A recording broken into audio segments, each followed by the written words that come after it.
say that he's.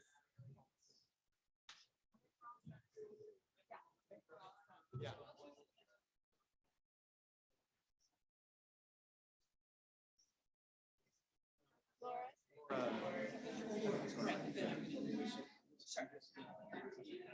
Perfect. All right. Hi, everyone. We're going to get going in just a minute here, so please find your seats.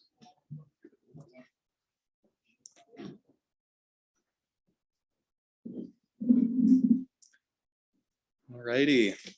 Well, hello, and thank you for joining us here today. My name is Ben Criswell. I'm the ELEC conference coordinator, a third year law student at Lewis and Clark, and the online journal editor at the Environmental Law Review there. And to welcome you all, I want to take a moment and express gratitude for gathering here this hybrid conference.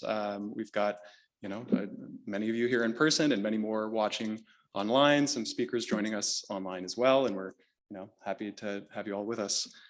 I also want to acknowledge that this building stands on the traditional lands of the Multnomah, Wasco, Cowlitz, Kathlamet, Clackamas, Chinook, Tualatin, Kalapuya, Molalla, and many other tribes who made their homes along the Columbia River. We respect the past, present, and future communities that call this place home. And as you all know, cleaning up our lands and ecosystems is important, especially for those future communities, future generations. And the speakers with us here today represent some of the leading voices on the technical side of that effort. So without further ado, I'm pleased to introduce probably someone who needs no introduction. She's been organizing these conferences for decades. ELE President Holly Duncan. Thank you, Ben. Thank you and welcome. I have to say it's really wonderful and somewhat moving to see all of these beautiful faces here today. So I'm Holly Duncan, and I have been with the Environmental Law Education Center since 1994, which means 28 years of organizing environmental conferences. And our first conference was on groundwater in 1994, and it was in this building, which is just such a beautiful venue and a great place to gather. So what I've found is that people value and benefit from having a neutral forum, a place where they can come together and share information. And so I want to welcome all of you, and I'm enormously excited for this conference and for future conversations. We have at the Environmental Education Center organized more than 250 conferences on a wide variety of issues: air quality, water quality, Superfund, risk assessment, environmental contamination, toxics, human health risks from exposure to contaminants, and in recent years, climate change and energy. And in fact, Ben and I have organized a conference on May 5th, Cinco de Mayo, on energy and climate change. And I'm sure you'll hear more about that because you're all on my mailing list. So I want to just flash back briefly to 2 years ago, March 11th of 2020, when we had our last conference focusing on the Portland Harbor. And that, if you remember, March 11th was really the last day that we could possibly have a conference. And at that time, we looked to PGE and Chris Bazzini to help us try to figure out how to bring in some of the speakers remotely who could not travel.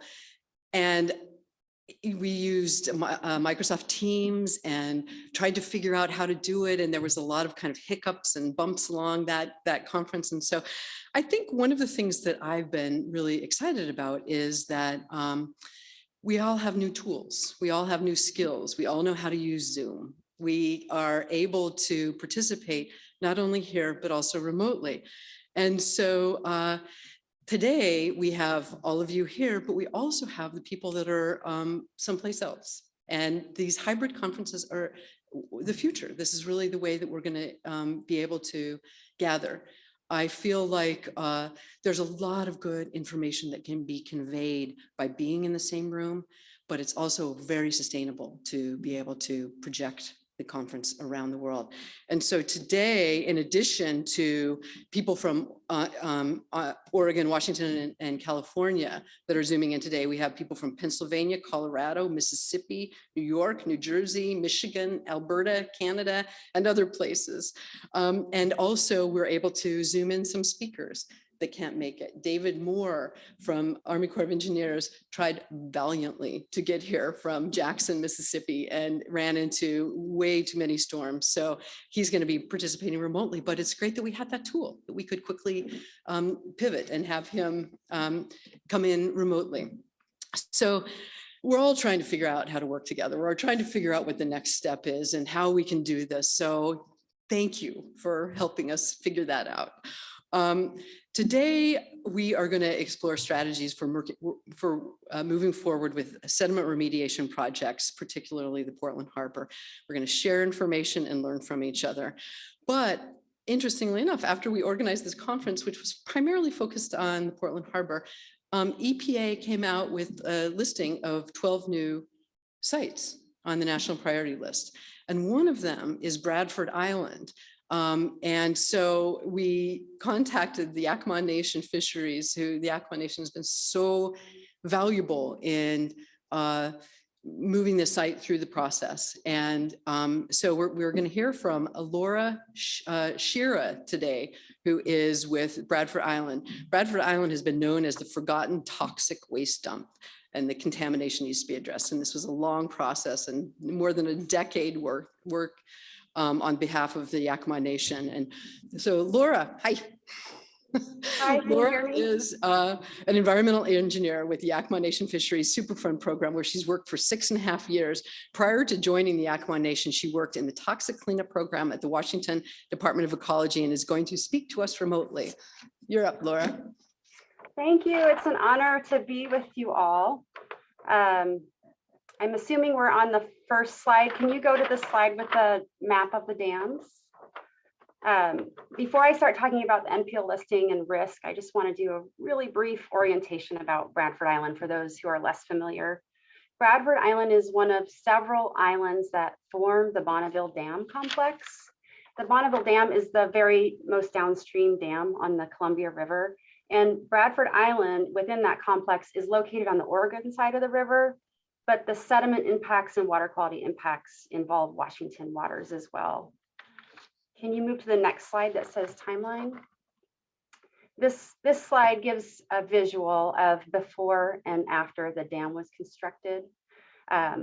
Since time immemorial, there's been a very strong Native American presence in that area, and they were eventually vacated. And in the 1930s, the Bonneville Dam construction began. And from the 1930s to sometime in the, I'm seeing that no one's seeing slides. Is there a way to get the slides up there for viewers?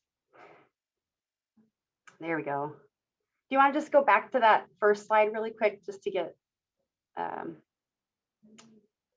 map orientation of where it's located?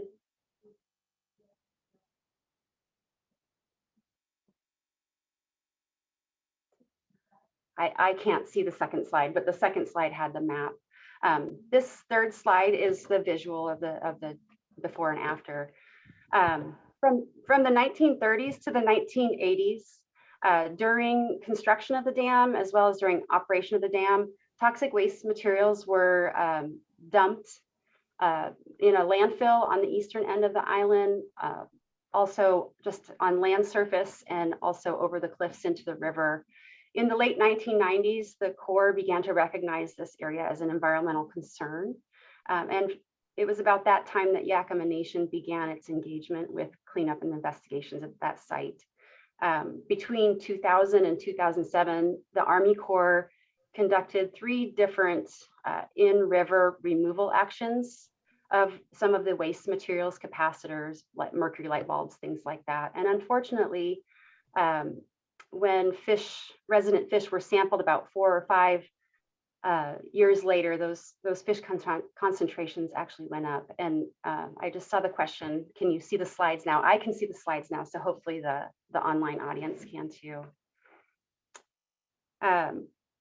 Currently, the site status is that it's in the RIFS phase, and there is ongoing work to fill data gaps. However, unfortunately, some 20 to 25 years later, we still do not have a good understanding of the full nature and extent of that contamination, especially within the river. And along the way, Yakama Nation has strongly disagreed with several cleanup decisions made by the Corps. And as a result of this growing concern by Yakama Nation leadership, they directed us that it was critical that our work involve petitioning for NPL listing of the sites. We began that work about 3 years ago, but 2 weeks ago, March 16th, 2022, Bradford Island was actually listed in the Federal Register as a national priorities list site. And so we're very pleased about that. However, we also recognize that this means there is still a lot of work to do to reach that end goal of clean, healthy fish for all. And I just want to take a moment to impress upon you the heavy lift that this has been over the past 3 years for both Yakama Nation and our partners to move this NPL petition forward. We collaborated heavily with Washington and Oregon. And I just want to let that sink in. We collaborated with states. It's very unique for states to ever want one of their own sites listed on the NPL list. We also collaborated with the Columbia River Keeper, and we did several outreach efforts with the Columbia River Keeper to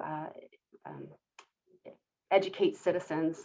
And about 1 year ago, Yakama Nation, Washington, and Oregon met with the Biden-Harris EPA transition team to ask them to reconsider moving forward that NPL petition because it had stalled out in the previous administration. And in the end, we collaboratively leveraged just huge firepower to support this listing.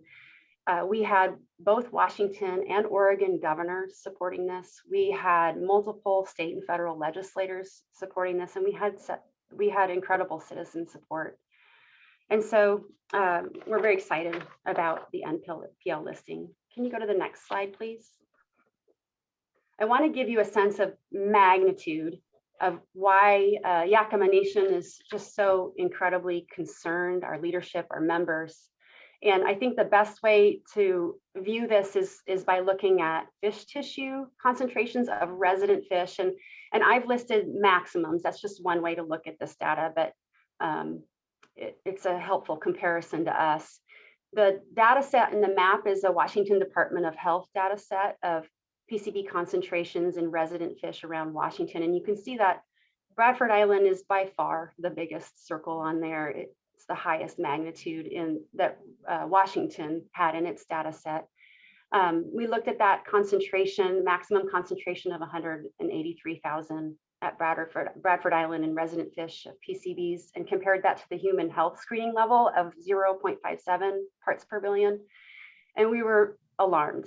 And then we thought, well, how does this compare to these other really bad Superfund sites? You know, does this deserve listing if we were to ask for it? And so we started looking at those numbers for the Lower Duwamish and Portland Harbor, which are two well-known PCB risk-driven sites in the Pacific Northwest. And well, it blew those out of the water. And so then we thought, well, what about some of the famous nationwide PCB-driven sites? And so we looked at the Fox River in Wisconsin and Hudson River in New York, and it blew those out of the water too. And so we were alarmed. And so then we started looking at health risks, of human health risks. We know that this is a PCB risk-driven site, but there's also other contaminant groups here too that were released by dam activities that include pesticides, PAHs, metals, mercury, phthalates, to name some. And when you start to look at the collective human health effects of that soup of contamination that's been released, they affect multiple body systems, multiple organs. They cause cancer.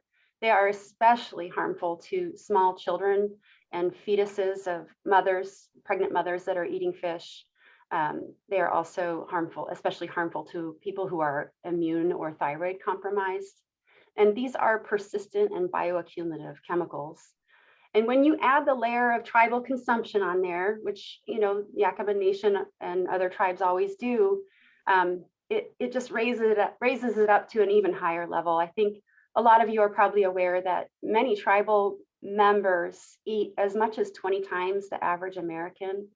And I just want to give you a visual. So if I go to the Yakama Nation Fisheries Program office and walk around at lunchtime on any given day, I'll see at least a couple people eating canned fish out of a 2-pint jar. That's 2 cups. The Oregon daily fish consumption rate is 175 grams per day. So twice that rate. And that's just in one meal, just for lunch, is a normal occurrence in the fishery building. And so Yakama Nation leadership, members, our staff, we all feel that these concentrations they deserve emergency status. No tribal member, no non-tribal fisher should be eating any of these resident fish at Bradford Island. And it also presents a risk to the aquatic ecosystem. There are multiple ESA listed species, anadromous fish, resident fish, all at Bradford Island. These contaminant concentrations are harmful to all levels of the food chain. And when we look at the salmon runs, impacts to those fish runs in the Columbia River have resulted from contamination measured as increased juvenile mortality, reduced adult survival, decreased growth, decreased spawning success. And those are all concerns to anyone, not just tribal members. And these contaminants have bioaccumulative impacts. So as you go up the food chain, those concentrations and impacts can increase. Can you move to the next slide? As a result of these resident fish concentration, we've seen multiple fish consumption advisories applied to the Bradford Island area. The top one is the Mid-Columbia River Advisory, and that goes all the way from the Bonneville Dam up to the McNary Dam. It's driven by both PCBs and mercury. So there is a background problem in the Columbia River, but much, much lower than anything we're seeing at Bradford Island. When you zoom in on Bradford Island, you can see the 1 mile segment upriver of the dam has a site-specific fish consumption advisory applied, and it's a do not eat any ever fish, resident fish at all. I want to move to the next slide. We'll talk a little bit about both tribal and non-tribal fishing at Bradford Island. I'm hoping you guys can all see this. If you look especially at that north shore, which is the Washington shoreline of the Columbia River, and Bradford Island is that little green tip of the island in the bottom left corner. That's Bradford Island, the east end of it. But if you look at that North Washington shoreline, there's all these little lines poking out, and each one of those is a tribal fishing platform. So there is an incredible presence of tribal fishers right in the vicinity, right within the do not eat fish consumption advisory zone. Fishing primarily for salmon, which is a high portion of the tribal diet. But resident fish are actually up to 45% of the tribal diet. And that was something I didn't know before coming to work for Yakama Nation. Tribal fishers follow the season.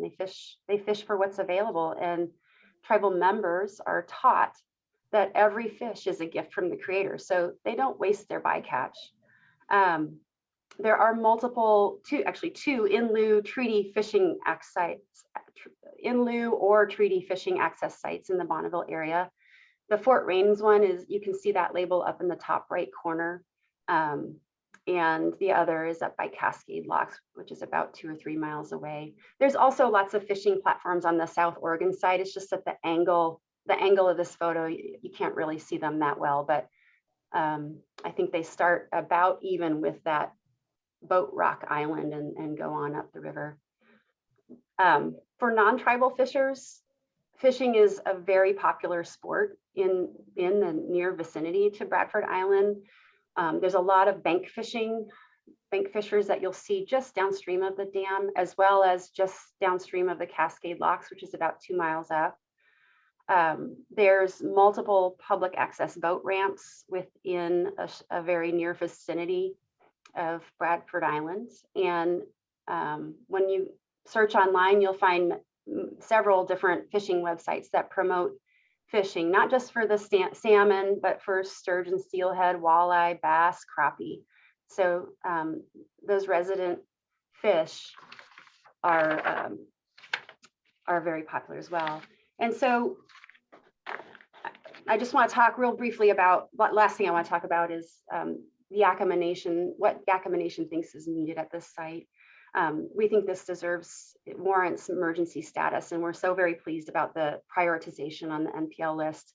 And we're hopeful that the fact that EPA concurrence is required and that additional funding and greater progress will come to the site. We think all those things are good. However, the site does need a more complete characterization. It needs more protective cleanup decisions. We'd like the Corps to follow CERCLA in consistent manner to other federal agencies like EPA. We'd like the Corps to recognize Oregon and Washington cleanup regulations and guidance, which they currently have not recognized at all. And we're hopeful that it brings additional expertise to the site. It's a very complex site. It's in close proximity to the dam, has very high currents at certain times of the year and dam operation scenarios, has very little sediment that's actually present, and it's in a fractured bedrock environment. And we have a recalcitrant PRP, the core. So my goal, my hope is that someday, maybe some of you in the room with your expertise will be helping us achieve that end goal of clean and healthy fish for all at Bradford Island. And we encourage that work and attention to this site from all of you. Thank you.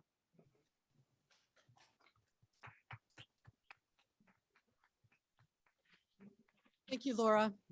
Sorry about the hiccups with the Zoom. We're figuring this out. We're all in this together. So one of the main organizers of this conference, or the one that really came up with the wisdom for it, was Jessica. After our conference that we held January 20th on Superfund, we really talked about how we need to have more discussion about human health and ecological risks from exposure to environmental contaminants and managing those risks. So Jessica is going to moderate a panel discussion on managing the risks and moving forward. Jessica, as I'm sure most of you know, is the Portland Harbor she is the director of Portland Harbor Environmental at the Port of Portland, where she's worked for more than a decade. And in addition to her law degree from University of Washington, Jessica recently received a master's of public health from OHSU and is currently an adjunct professor at PSU OHSU School of Public Health. Jessica has pulled together a panel on risks. So.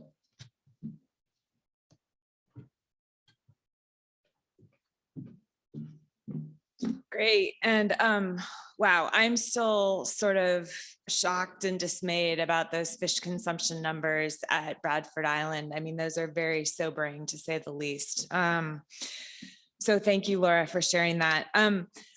Before I start, I wanted to thank the community members who I know have signed up. My friends from PHCC, Cassie Cohen and Mama Long, I saw on the list, and I hope that they join us later. But I really want to thank all of the community members for their presence, participation, advocacy, which elevates environmental justice, racial and social justice, and climate justice in the protection of public health. I want to thank Laura again for that thoughtful presentation, and the 6 tribal governments that are participating formally in the government-to-government consultation in Portland Harbor. And, you know, from a personal perspective, I'm particularly excited about the opportunities to incorporate traditional ecological knowledge into the work that we have going forward. I think that there's a lot that we can learn, and we should be learning about how to better manage our ecosystems. I'd like to thank Holly and Ben and the speakers and the attendees for once again showing up and putting together an amazing conference. The Superfund practice attracts learners and those who are just curious about the world around them. It also attracts people who are ready to roll up their sleeves and just get the job done. And so I'm excited to be among this group of practitioners who are thinking creatively and holistically from a multidisciplinary perspective.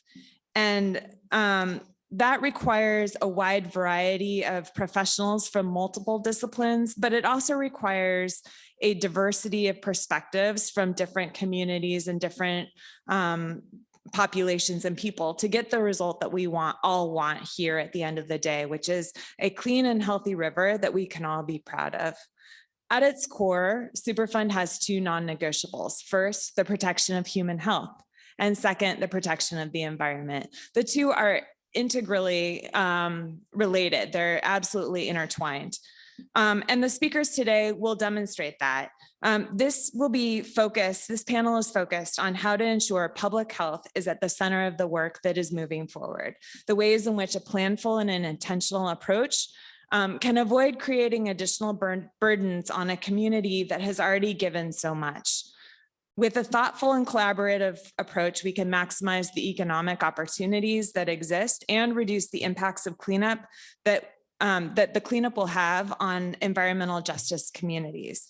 Our three speakers who are part of this panel include Amy Schlesser, and I always butcher your last name, I'm so sorry, who is both an EQC commissioner and with the state of Oregon and a staff attorney with the Green Energy Institute at Lewis and Clark Law School. She's also a graduate of Lewis and Clark.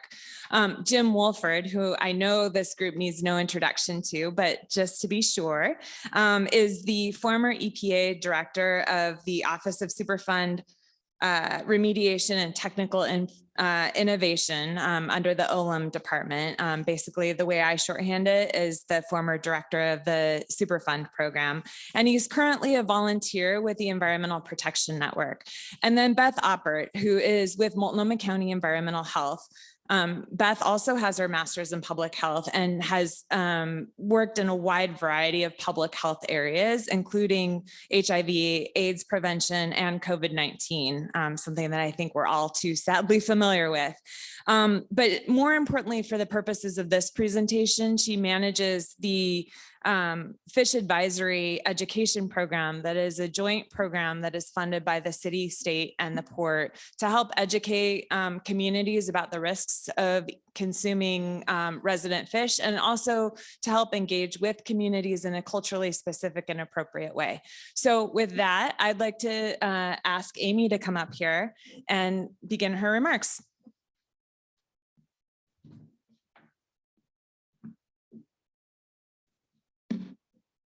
Thank you, Jessica. Good afternoon, everybody. I shared some slides. Would it be possible to get them up on the screen?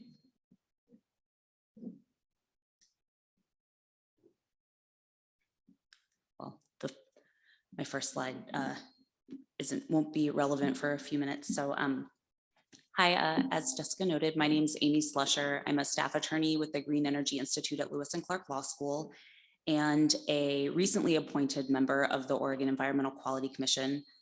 But I want to clarify that I am not representing the EQC here today. Oh, thank you. I also want to note that I am not an expert in CERCLA or Superfund remediation. My work with the Green Energy Institute focuses on legal and regulatory frameworks that can address climate change and support a just and equitable clean energy transition. Today, I'm going to talk about how remediation activities at the Portland Harbor have the potential to negatively impact air quality in environmental justice communities that are already disproportionately impacted by air pollution. I'm also going to talk about how a relatively unique regulatory mechanism known as indirect source rules could potentially serve as a model framework for reducing air pollution emissions that are associated with the cleanup activities. As I'm sure everyone in this room is aware, remediation activities at the harbor will require the use of a lot of heavy duty equipment, like the equipment that you can see on the slide here. There will also be a lot of increased truck traffic transporting contaminated sediment away from the cleanup sites. And these trucks and equipment will primarily be powered by diesel engines that have the potential to emit large quantities of air pollution. Diesel emissions are extremely hazardous to human health. They contain microscopic particulate matter and other air toxic pollutants that have been shown when there's chronic exposure to cause cancer, heart attacks, stroke, respiratory disorders, and cognitive problems. And diesel pollution is particularly harmful to children and with their developing lungs. The Portland metro area already suffers from unhealthy levels of diesel pollution. The 2011 Portland Air Toxics Study estimated that by 2017, diesel particulate matter concentrations in many parts of the city would be more than 10 times higher than the state's health-based ambient benchmark concentrations.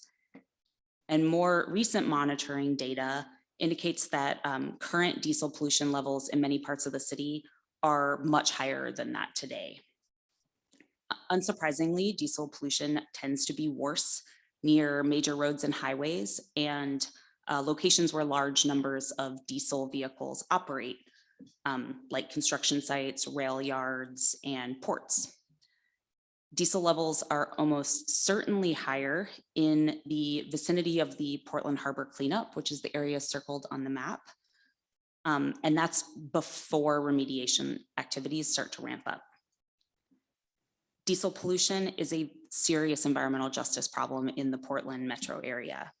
Many communities of color and low-income communities are exposed to higher diesel pollution concentrations than other neighborhoods due to their proximities to highways and facilities like the ones I just mentioned, where large numbers of diesel engines operate.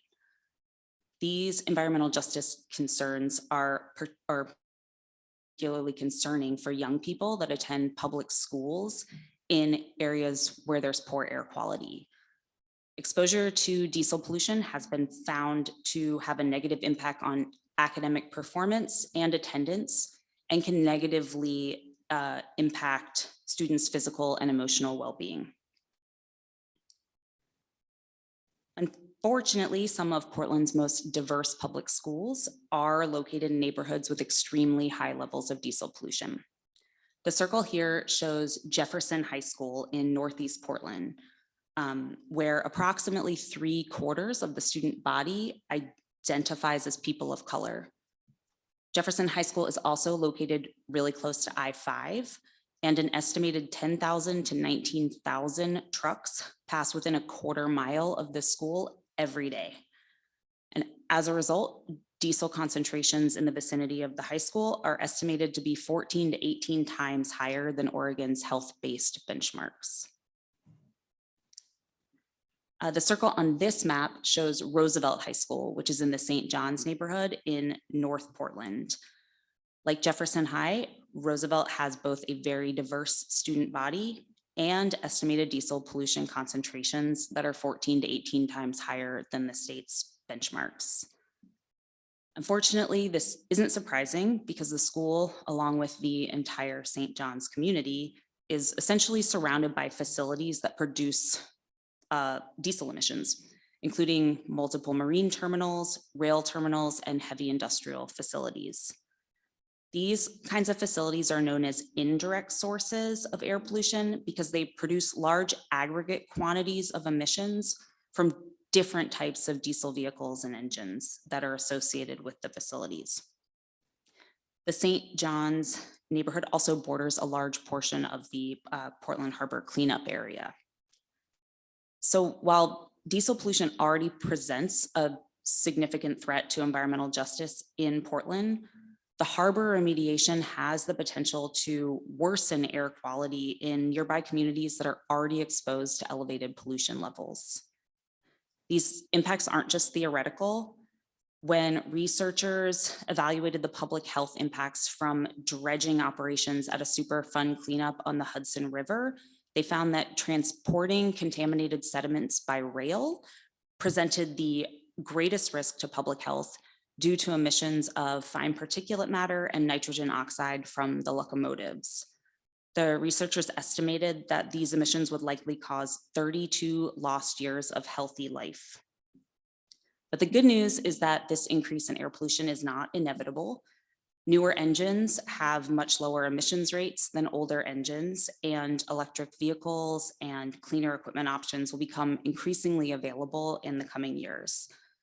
Changes in operating practices can also help meaningfully reduce emissions, but it will take a concerted effort by PRPs and their contractors to prioritize the use of cleaner technologies and practices.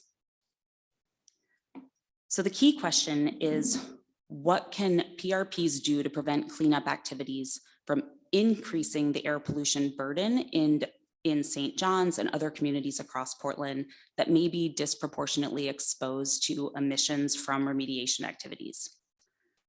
Well, to reduce emissions from sediment transport, one strategy would be to hire contractors that are based out of Multnomah, Clackamas, or Washington County.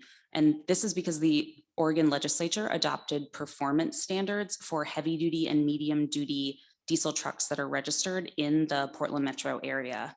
So starting next year, fleet owners in this area won't be permitted to register their oldest, dirtiest diesel trucks unless they install add-on pollution controls. The standards phase in over time, and they won't fully go into effect until 2029. At which point all fleets of 5 vehicles or more will have to meet the most stringent EPA emission standards. But reducing diesel emissions from trucks will only address part of the problem. Non-road diesel engines, like those powering the heavy dredging equipment that will be used in the harbor remediation, are a very significant source of diesel emissions in the Portland area. It's estimated that around 73% of Portland's diesel pollution is produced from non-road engines. Oregon has taken some steps to reduce emissions from non-road equipment through clean contracting standards that apply to large public projects. But the state has limited authority to directly regulate emissions from non-road equipment because the Clean Air Act preempts states other than California from adopting or attempting to enforce tailpipe emission standards for non-road equipment. The Clean Air Act also preempts states other than California from adopting emission standards for new on-road vehicles. So this is where indirect source rules can come into play. Indirect sources are sites or facilities that attract mobile sources of air pollution, like diesel vehicles and equipment. Warehouses, ports, rail yards, construction sites, and remediation sites are all examples of indirect sources of air pollution. To reduce emissions from these types of facilities and locations without triggering preemption under the Clean Air Act, several jurisdictions have adopted indirect source rules, which are also known as indirect source review programs, that regulate the aggregate emissions from all mobile sources that are operating within or associated with the indirect sources. There isn't one single model for designing indirect source rules. Some programs set limits on the total aggregate emissions produced by all mobile sources associated with an indirect source, while others require indirect sources to show that they've taken actions to reduce their emissions. But one thing that indirect source rules generally don't do is require facilities to take specific actions, like installing add-on pollution controls to existing equipment. Instead, indirect source rules typically give regulated sources the flexibility to choose their own pathways to reduce emissions. For example, a source could choose to reduce non-road emissions by using lower emissions equipment, or by choosing to operate higher emitting equipment for a shorter amount of time, or limiting the times of day that equipment operates on the site. To reduce on-road emissions, sources could take actions to reduce vehicle trips or convert a portion of their fleets to low or zero emissions trucks. And if on-site emissions reductions aren't feasible, many indirect source rules also allow covered entities to invest in off-site emissions mitigation measures that provide air quality benefits in local communities. For example, some indirect source rules allow covered entities to install air filtration systems in nearby homes, schools, and community buildings. And these are just a few of the strategies that indirect sources can take to reduce emissions. It's this flexibility and adaptability that potentially makes indirect source rules a good model for reducing emissions from harbor cleanup activities. And I want to note that I'm using the term rule very broadly here. Existing indirect source rules are legally enforceable regulatory mechanisms, but in the context of Superfund cleanups, indirect source rules could, at least in concept, either be integrated into companies or parties' enforceable obligations, or they could provide a framework that could incentivize or guide voluntary actions to reduce emissions. As I mentioned, I am not an expert in Superfund remediation, so I'm not going to propose any specific ways of structuring or implementing an indirect source program for the harbor cleanup. But I mostly want to promote the idea of incorporating certain elements or components of these rules into cleanup practices or decision-making processes to help prevent the harbor cleanup from causing additional harms in local communities. Later in the panel, Jim Wolford is going to talk about community health and safety plans, which have been implemented in some Superfund cleanups. And those plans might offer one way to incorporate indirect source rules or components of these rules into the cleanup process. So now I want to provide just a very general, simplistic example of how an indirect source program could be designed in the Superfund context. So the first step would be to set a goal or target to improve conditions or reduce emissions beyond some predetermined baseline. The goal or target could be defined in a variety of ways. So one option would be to establish a goal or target to reduce baseline emissions by a certain percentage, with typical business as usual emissions serving as the baseline. Another option would be to set a goal of spending a percentage of cleanup funds on emissions mitigation. And these are just a few examples. There are other options for defining goals and targets as well. But the key element is to establish a clearly defined objective that applies to every PRP involved in the cleanup. The second step would be to identify a variety of mitigation strategies that could help achieve the goal, and to provide PRPs with a list of options that they could implement to reduce emissions or mitigate their air quality impacts. Mitigation options could include technology-based strategies like using zero emissions vehicles or installing add-on controls to older engines, as well as best management practices like prohibiting unnecessary idling. There could also be options to implement strategies to reduce emissions in local communities and or mitigate health impacts from air pollution.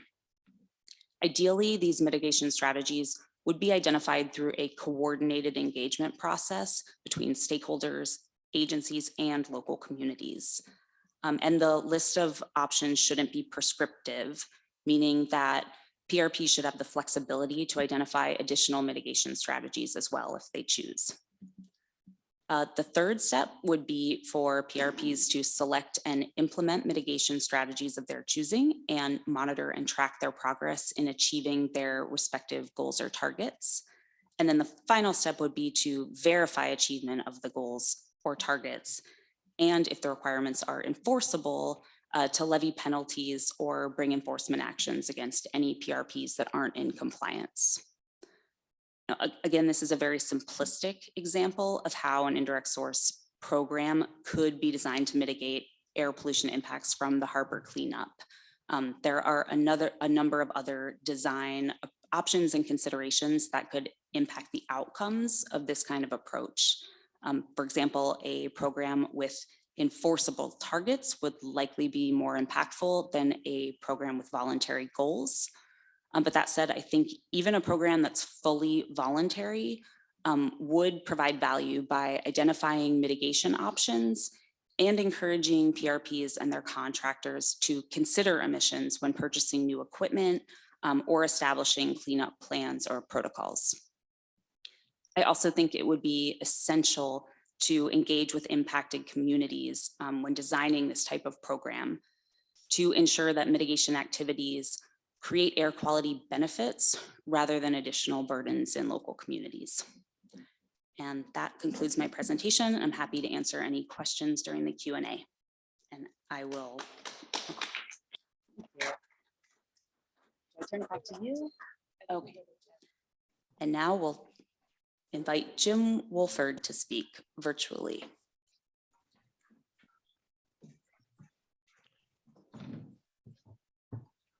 Thank you. I'm hoping folks can hear me. Okay, I see Jessica nodding, so that's good enough. So good afternoon, everyone. I'm sitting in stormy Arlington, Virginia. We apparently have a pretty strong front moving through, so there is a chance that we could lose power. So if I all of a sudden disappear from the screen, my apologies in advance. As Jessica alluded to, I am the former director of the Superfund remedial program. I'm no longer at EPA. I actually retired in April of 2020. But I'll also continued to work with people at EPA and then with people from the EPA community. But I don't have any particular insider knowledge, so I'm not going to give you any great insights into what the agency is currently thinking around this topic. But I do hope that I can build off my 13 years as being the director of the Superfund program and provide you some insights to that, or my 34 years at EPA. I wield no power, influence, or authority in the agency anymore, but it is what it is. So I want to go to the next slide, please. Thanks. And also a shout out to Ben. I was having technical challenges and he helped me work through those very quickly. So thank you, Ben, for all your help. So when we were putting this panel together, you can see the basic questions that, the two basic questions that came up. And when I was thinking about it and talking about it actually with Jessica, you know, there were a couple, three things that I thought of immediately. And one was the EPA principles for a greener cleanup, which I'll talk a little bit about. And hopefully you'll see why that's important in this context. The policy that myself and 3 other offices signed out in 2016, just touch on that. I think that's still in play. And then a couple, as Amy alluded to, a couple of the community health and safety plans, and these are for 3 sediment sites that were all developed independently and with virtually, I think, no input from headquarters, but they do have a lot of common elements. So I'll touch on those a little bit to hopefully provide some folks some things to think about in the Portland Harbor context. Next slide, please. So I think it's important, and this is the 2009 policy, to give you some context on how this came together. So it was issued early in the Obama administration. It was actually signed by Matty Stanislaus as the AA for what was then Osmer, now Olem, in August of 2009. I think he had been on the job at that point a couple months. But this policy that's out there, it's a 4-page policy, it's pretty broad stroke, had its origins actually in the prior administration, because the leadership, the career leadership in EPA, myself, the heads of the record office, the tanks office, the brownfields office, all recognize that there are commonalities across all the programs. And I think we were going through the awakening, if you will, that many of the public was going through in the mid 2000s about the importance of global warming, climate change, whatever term you want to use, and that we, in what we do, we basically require actions or can require actions or implement actions, and that we needed to basically do our part in that to minimize the environmental impacts from the work that we did or caused to be done. That was we wanted to be a leader in this, and there's followed from this obviously different regions having their own greener cleanup policy. The policy I signed in 2016, states having their policies an ASTM standard as well. But as you all should be aware, there were some needles we had to thread. As a policy, it could not be regulatory. This was not a rulemaking or anything like that. So we had to put out principles that could apply broadly, but not prescriptively. So that's one reason why it's written the way it is.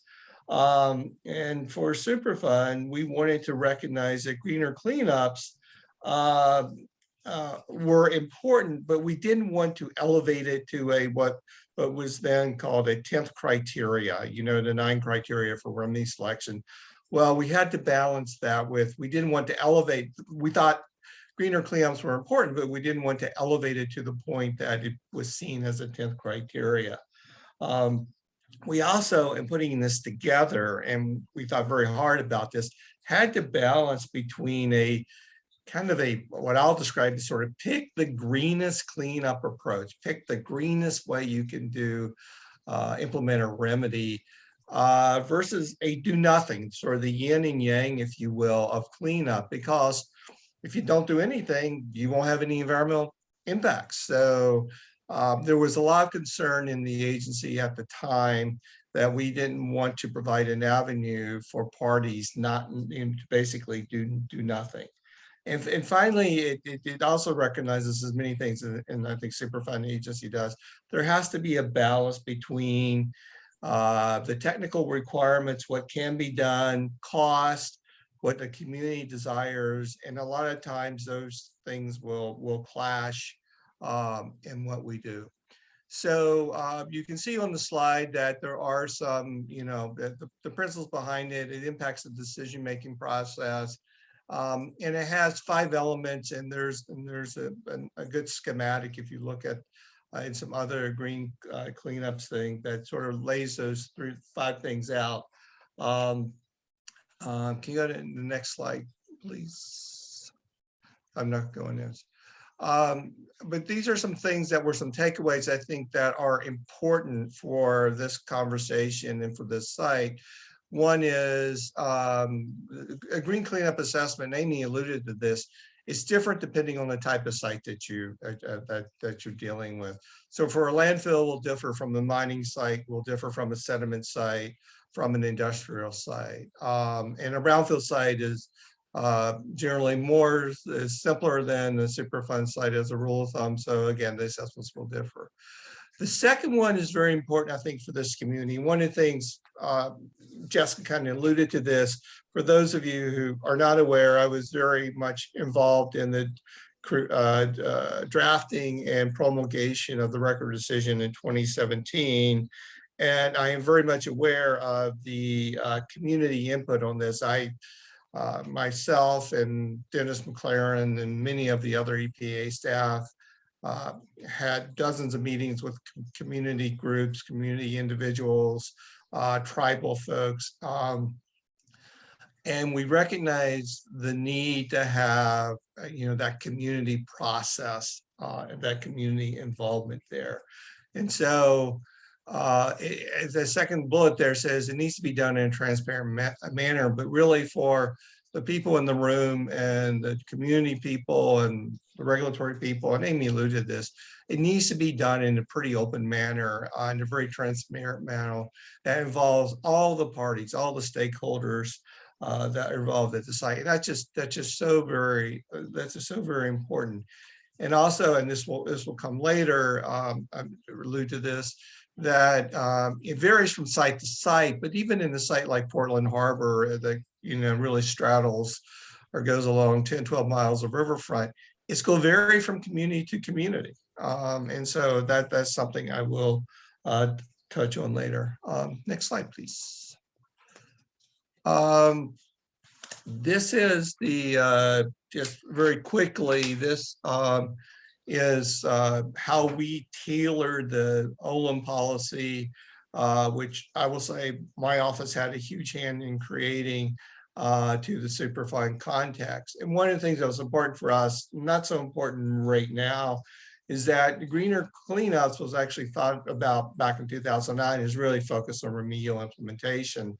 But I thought it was important that you look at it throughout the entirety of the process. So not only when you're doing construction work, but also as you're doing the investigation work, your design work. And so you really need to consider it throughout the process. And that was a big item for us. The best practice and footprint analysis are a couple things, best practices. Amy mentioned those. I think it's incumbent upon all parties to look at what are the state-of-the-art practices out there, and to think about the viability of using those practices. And the footprint analysis, there's actually a 2012 methodology that you can find on the EPA website that goes through. It's about a 150-page document. There's also, and there is, the agency participates in a website called ClueIn that has a green remediation page. And it has a number of policies that I think would be useful for folks to take a look-see at. In particular, there's an update that was done in, I think, 2015, 2016. It's about 75 pages, which is a whole series of fact sheets about actions that can be done. So Amy was talking a little bit about air quality issues, and there's a fact sheet on emissions, for example. I think that could really serve as a point of departure for any conversations that are out there. We also think it's important, we also thought it was important, you will note on my prior slides, this was a document that was done between my office, the Federal Facilities Office, as well as the enforcement offices, that would be really important to document as best you can whatever actions you were taking in enforcement documents. Next slide, please.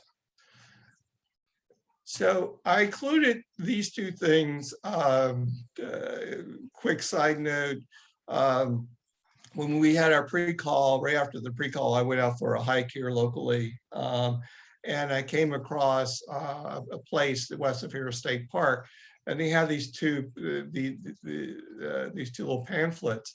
But I thought it was important that it sort of illustrates and highlights something that we heard when we were putting together the remedy in 2016, 2017. There were significant community concerns that were raised about noise, odor, air pollution, etc. And if you go back through the record of decision and the public comments and responsiveness summary and the responsiveness comments, you'll see those mentioned. They literally came up dozens and dozens of times. But one of the things we did, we made the call back then that was something that was best left to remedial design work and even remedial action work planning. It was not something we wanted to be prescriptive about, to basically afford people, PRPs and others to, put their best minds on this and come up with really innovative plans. So there's nothing in the record decision that prescribes you have to use low sulfur diesel, for example. I think it's a suggestion, but it's nothing there that mandates that. Our thought was that during the ROD process, the agency, the state, the local governments, the community, the PRPs would work through those types of issues. So we wanted to leave that type of flexibility in the ROD. But here we are now with most of the river in the design process, and some of the designs have reached a 30% stage. And it's time to really start thinking hard about that. And I know some parties are. And so if you'll go to the next slide, please. And for me, and sort of putting on my former EPA hat, if I were around now, this is kind of what, this is what Jim would recommend to the folks in Region 10. There are three really good prior examples out there. Amy alluded to the Hudson River, but the Lower Passaic River also had a community health and safety plan, as did the Lower Duwamish. And there are other EPA sites have these. Not all EPA sites have these, but at those three sites in particular, the agency heard a significant number of concerns from the community, whether it was from rail traffic, road traffic, pedestrian safety, light, odors, you name it. All those things were out there. And so, as I said, the three plans were developed kind of independently of one another. Our two were in Region 2. But you can see, so when I look at it, so through sort of a headquarters national policy lens, I sort of drew out of those kind of here's what, needs to be done in community health and safety plan. And this slide and the next slide will sort of touch on those. You need to include in it some basics, as almost these are like 7 sections you can think of that should probably be in any given plan that's there, that basically sets the framework for setting up the health and safety plan. Next slide, please. The communities, the 3 communities that were impacted, basically settled on the phrase quality of life or community quality of life. And as you look through the plans that are out there, they had some common elements or some differences there. But these are all things I think that would be needed for the port. Amy certainly focused on the air quality issues, which is paramount. And all of the three examples that I have: water quality issues, concerns about odor, lighting in particular. And I know at this site, construction can only happen within a narrow window, but light pollution is something that communities have expressed a lot of concerns about. So I think it's very important, and I mentioned traffic control plans. There's going to be a lot of traffic. There's no way around it. A lot of vehicles moving through. And some things to think about is just the timing. When is the traffic on the road? Is it there when school buses are there? How will it impact children who are walking to and from school? There are things like that come up, and some of these show up in normal RA health and safety plans. But it's very important. I think it's very important for the community in Portland. I think you need to listen to the community, hear what they have to say, understand their concerns, and see what's really driving them and how best they can be mitigated, and work with the community on how those things can happen. There are some other elements that weren't, I threw in number 7, you can read those at your leisure, that were in the other 3 plans. They weren't all touched on, or they were just barely touched on, but there are things, I think that, again, I think deserve consideration as this is being developed out there. If the agencies and the PRPs and the community decide to go this way. Next slide, please. So within a given element, so this is sort of going one level deeper. And again, I think, you have to basically describe what the hazard is, and what it is, and why is there a concern. You then have to figure out, and I think you need to document, well, what are the performance standards? What are you measuring against? So there can't be any question about, what your PM standard is or what your sulfur dioxide standard is. And then you have to basically come to an agreement on where are you going to monitor, what you're going to monitor, how you're going to do it, what instruments you're going to use. All those things need to be thought through as part of design. And these are non-trivial questions, and these can add a significant amount of cost depending on where a party lands. And again, if there's an exceedance, then what are you going to do? How are you going to mitigate it? And then, is there going to be community monitoring? We have some Superfund sites where the communities monitor at the fence line, if you will. And so they have their own monitors set up, and what if they see an exceedance, is it a one-time thing? Is it a 12-hour exceedance? Is 24-hour exceedance? What is it? But then how do you get into a corrective action mode? And then I mentioned this because, just a communication plan. How are you going to maintain contact with the people in the community? Are you going to post real-time information? We've done that at some Superfund sites. Or is the information delayed? Do you post it within 24, 40 hours? These are all things I think the parties need to consider. And again, we, are not, the agency wasn't prescriptive when they did the record of decision, but nonetheless, I think these are things people need to think about. And they can be different for water quality than they can be for air. It's not one size fits all through this. Next slide, please, Holly or Ben.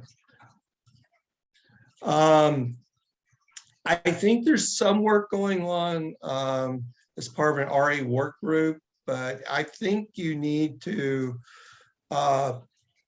sort of bring all the parties you can. There are 10, 11 areas of the river that are in design, but you don't want to get too far down the road, I won't say too far down the river, to basically coming up with your plan for the overall site, maybe for a general community, that kind of sets the standard, if you will, for areas that are not as far along. So I think it's important to really start bringing parties together now. And I think the sooner you can do that, and I know the RDs are in different stages, but I think you need to do this because I think it'll provide an effective mechanism between design and construction. And it'll help preempt, I think, a lot of questions the community has. On this slide, there are a couple of things. There are three other things I would really highlight that are really challenges. One is you need collaboration between all the parties, but knowing the site as well as I do, I think that consensus may not be attainable. And so that leaves the agency and perhaps Oregon DEQ and the local county governments and tribes with a huge challenge, which is, how do you balance all those perspectives, different perspectives, and how do you reconcile those? And not only, you hear all that, but, the next to last bullet say, you have to balance all that versus your technical and your construction requirements, et cetera. And so, where does the agency ultimately land on that? And recognize that, differing parties, differing communities, will have different perspectives on that. So how do you really balance that? I do think there needs to be a sort of a generalized plan. I sort of laid out a schematic, a couple, 3 slides ago about that, but I do think you have to recognize that there could be different community differences. And, Amy's presentation actually highlighted a couple of different communities, and what could be done for those may differ. Let's say the east side of the river is different than the west side, or north side is different than south, depending. But they're not all the same. So you have to provide some flexibilities in there. And I think I have one more slide. One more slide, please. Yeah, that was my second bullet. Really, you got to allow for the flexibilities. You can't be too prescriptive. One size does not fit all. You need to go through a public process. It needs to be a genuine public process with engagement on all sides, and I think the parties have to recognize there's some give and take. I would suggest that the agency, again, if I was there, they would go through a process where they would put the health and safety plan, community health and safety plan, as it's developed as a draft document, much like a ROD process. It would put it out for comment. It would take comments. It would provide a responsiveness summary. It would explain its reason for going one way or the other if there's not consensus around any given approach. But I think that is going to be very important here. That will likely add some time to the overall design process, which is another reason why I think it's imperative that things get going now if we want construction to start soon. And I, like everyone else, would like to see, work begin as soon as possible in the river to start doing the remediation that's required. And with that, thank you for your time. Thank you for listening to me. I don't think I have any more slides, but I appreciate everyone listening to me. And and I'll turn it back to Jessica.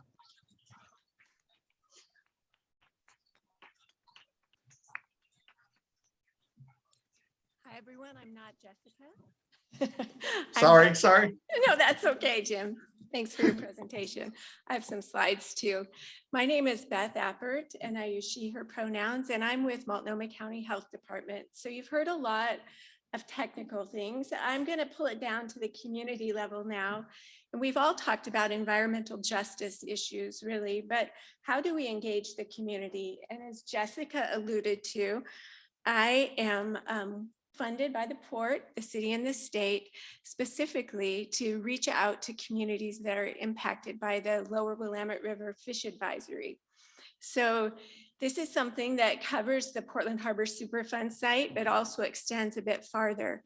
And I was hired in this position in April of 2018. I was already with the health department, and I have a background working cross-culturally with diverse communities and also doing risk communication.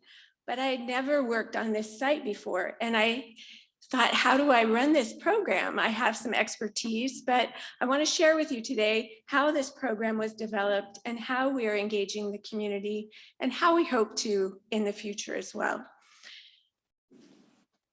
So the program began doing some research. You all do a lot of research, I'm sure, but I looked at peer-reviewed articles and I'm like, what is out there? And it made perfect sense. You've got to define that target audience. You've got to figure out what really resonates with them and include them in the process of the message. Many of you might know that on the Duwamish, they did a needs assessment. It cost a lot of money and it confirmed probably a lot of what they already knew.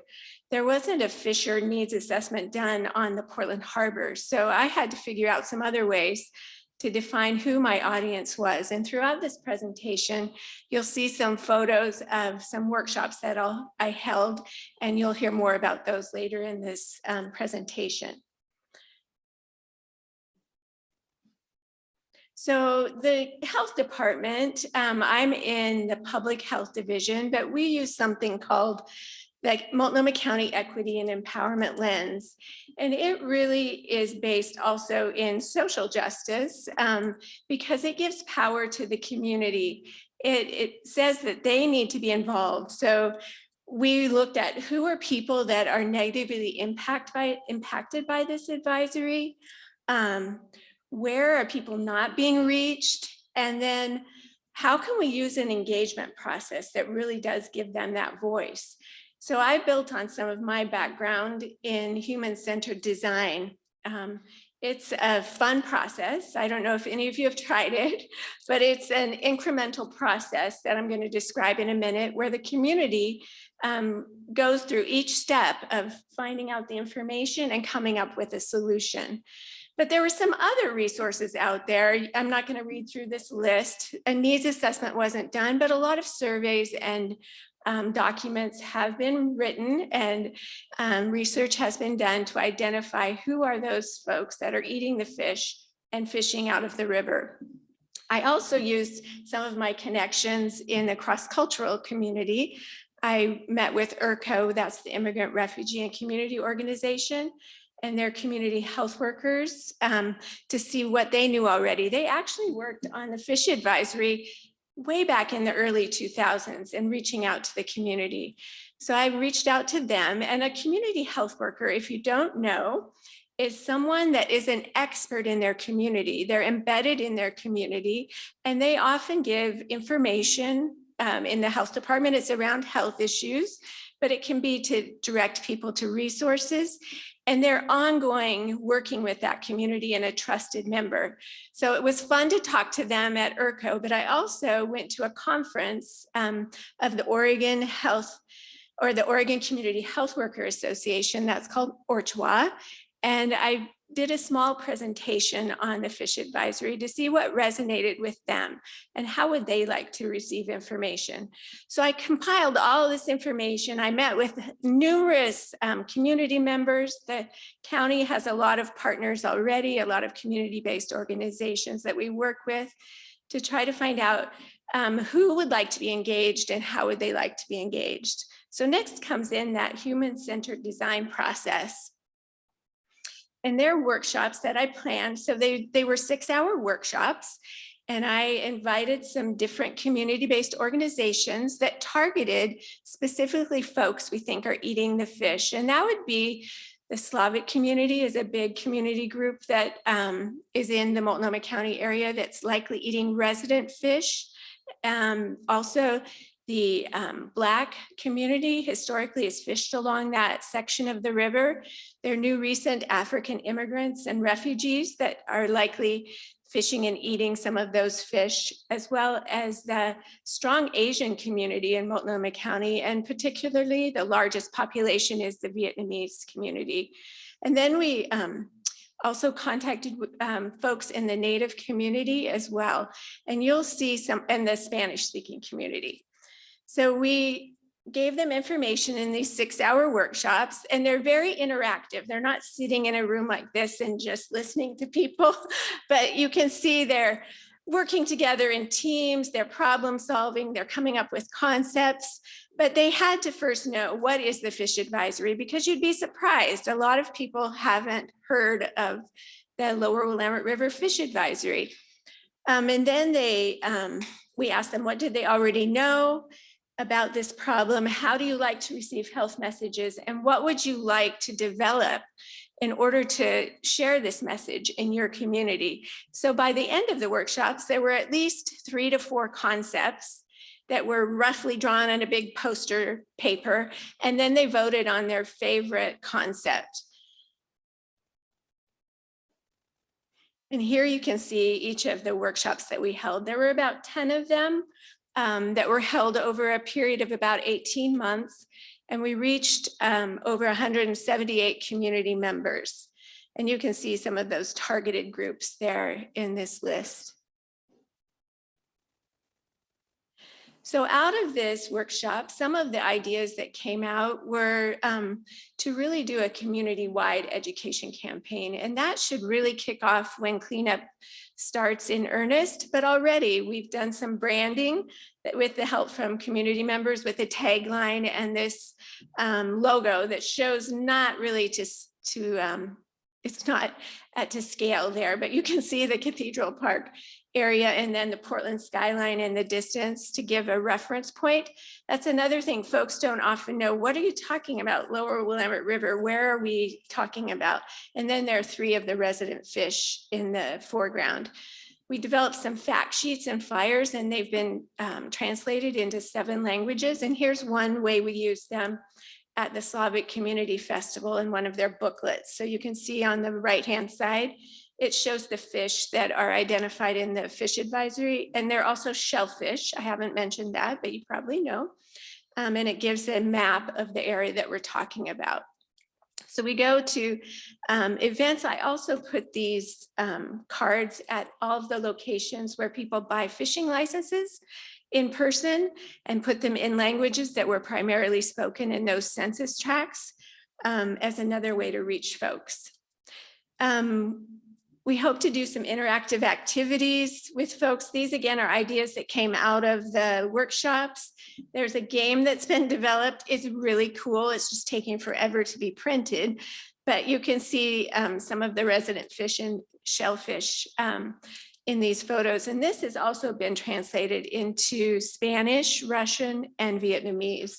And it will be handed out to be used with our community health workers.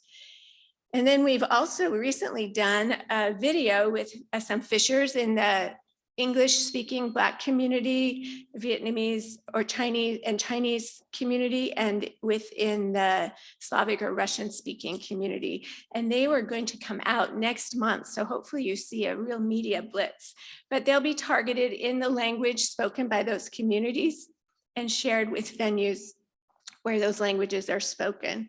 There are other ideas to work with Oregon Department of Fish and Wildlife to do a fishing derby and use QR codes. Signs are something everyone's heard about, right? And maybe you've seen the signs down by the Portland Harbor. Some research shows that they're not as effective. People just walk right by them and go fishing.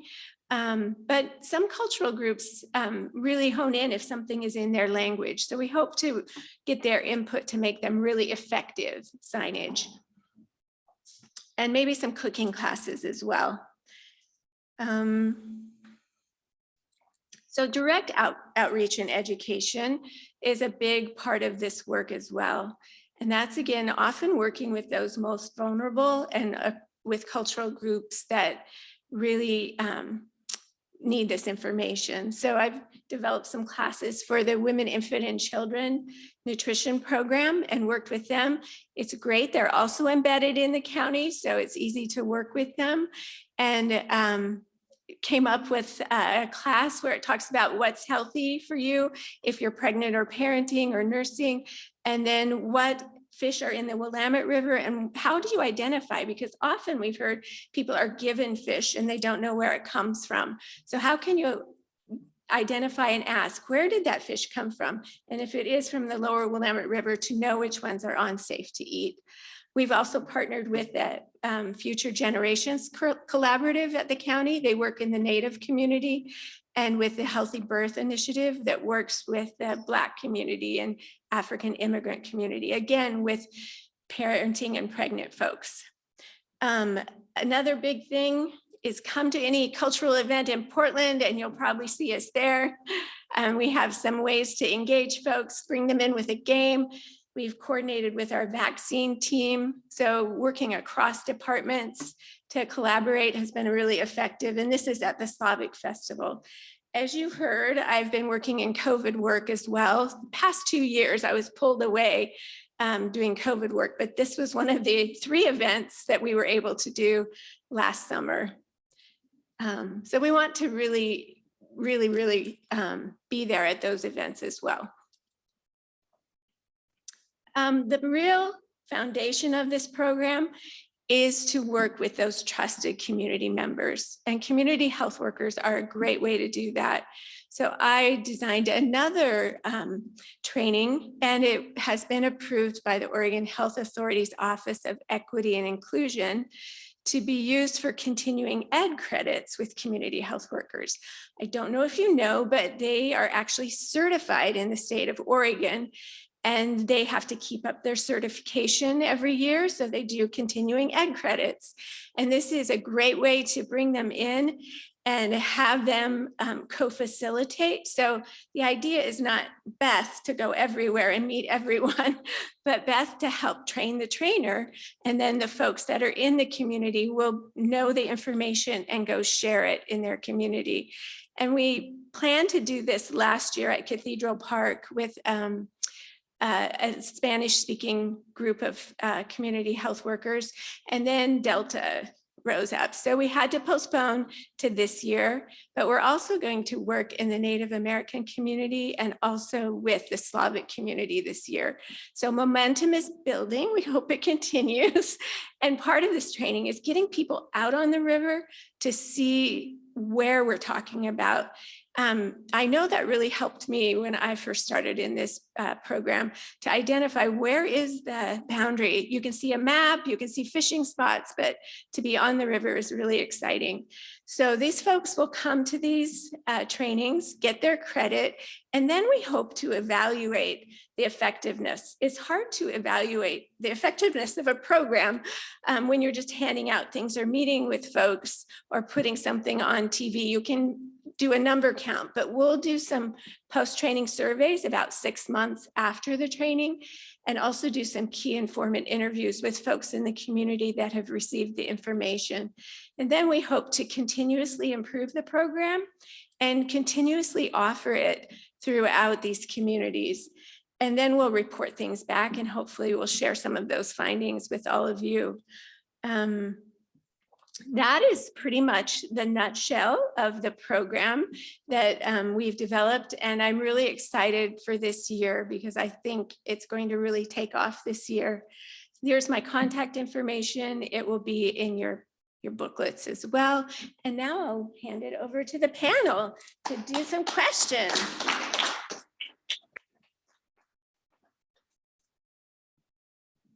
Great. So I think we have time for some questions, and I want to start with the audience and make sure that we have all of your questions answered. I do think that Laura is still on the line, has volunteered to stick with us. So if anyone has any questions about Laura's presentation and those horrifying orders of magnitude of fish tissue data that she showed, I'm sure that she would be happy to answer those questions as well. But Jim and Beth and Laura and Amy, and I guess I, are all available to answer any questions you might have.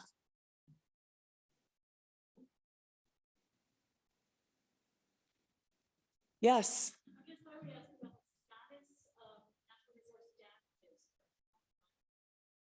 Ooh, so the question is from the audience, and the question is, what's the status of natural resource damages at Bradford Island? Laura, are you with us and do you know? Hi, I was transitioning back to panelists, I think, while you were reading that question. So was it about the status of NRD at Bradford Island? Yes. It's not initiated yet. And so it's not moving forward yet, but there definitely are damages to the ecosystem and human health. Great, thank you. So more to come, I think. Mm-hmm. Go ahead. Yeah, I was curious, Jim, if you had ever seen, like a Superfund process for like an ARAR analysis, the appropriate regulations, incorporate the indirect source information that was presented by Emma. So the question to Jim is whether you've ever seen within the context of Superfund an ARAR analysis that would incorporate the indirect source rules or something similar that Amy presented earlier. I personally have not. I can't say it hasn't been done. It's something that certainly you all should ask Caleb, and he can talk to the folks at other regions or headquarters and get you a response on that. But I haven't seen that. Not. Yeah, I haven't either. I've worked on a few of them. I'm going to ask a follow-up question to Amy that might provide a little bit more context. Amy, the states that have adopted indirect source rules, do you know what the approximate time frame was for those adoptions? Are they relatively recently versus decades ago? Most states that have indirect source rules, including Oregon, we do have an indirect source rule on the books. So most states that have adopted indirect source rules, including Oregon, we have one on the books. It only applies to large parking lots in the Portland area or within the city of Portland. And it's, as far as I know, it's not implemented very frequently. I want to say like late 80s and early 90s was when most of those programs were adopted. However, there have been several jurisdictions, like local jurisdictions in California that have adopted more comprehensive programs in recent years, including 2 jurisdictions in California, the San Joaquin Valley Air Pollution Control District and the South Coast Air Quality Management District, even more recently, which is the Port of Long Beach in LA. they just adopted an indirect source rule that applies to warehouses, and that it was just adopted in the past year. So I believe it's gone into effect, but it might not have gone into effect quite yet. Great, thank you. Yeah, go ahead. You noted that your data was for the diesel from projected for 2017, and you noted the high levels around the high schools. Is there a current monitoring, and where can one find that data? Because it was 2017 projected, which looked like it would be high, and I'd be very interested in following that up. Thanks. That's actually a great question. For the past couple of years, we have collaborated with researchers at Portland State University, and they have been doing a monitoring study at different sites throughout the city. They've been trying to collect data on diesel particulate matter emissions from different types of indirect sources, so rail yards and large construction sites like the development of the Ritz-Carlton downtown. And they are expecting to publish a report with their data, I believe, this month. And if it doesn't come out this month, it should come out not that far into the future. So their research is complete. They're just finalizing their report. And I am so excited for that report to come out, which I know sounds really wonky, but we need the data. So I think we're all wonky in this conference. So go ahead. As a follow-up, will they be looking at elemental carbon as well as PAHs, or do you know the extent? that's above my head. I don't know. I'm sorry.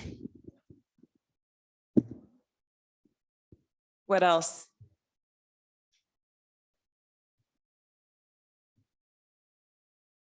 I teach grad students, so I'm very comfortable with silence.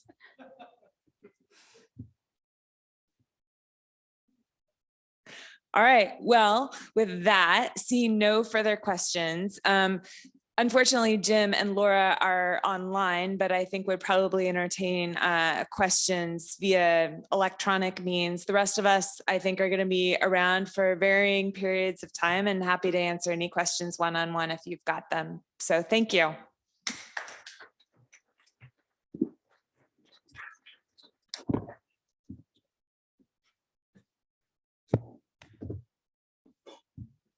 That was great. Thank you all so much. Okay, so we're going to take a 15-minute break. And then when we come back, we're going to hear a little bit more about the Portland Harbor and how to be successful with the project. So 15-minute break.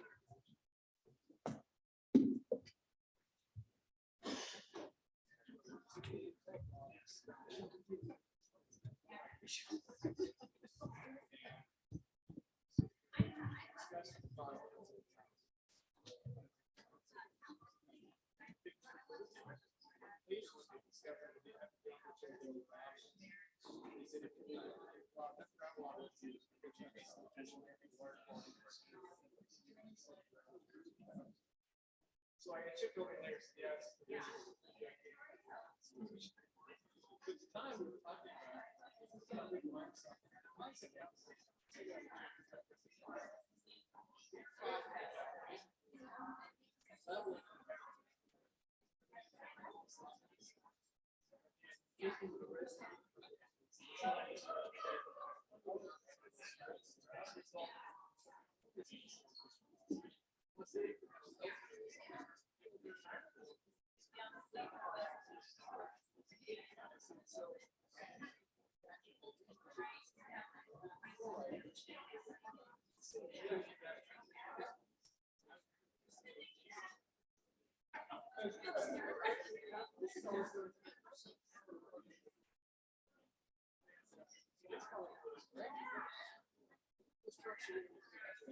were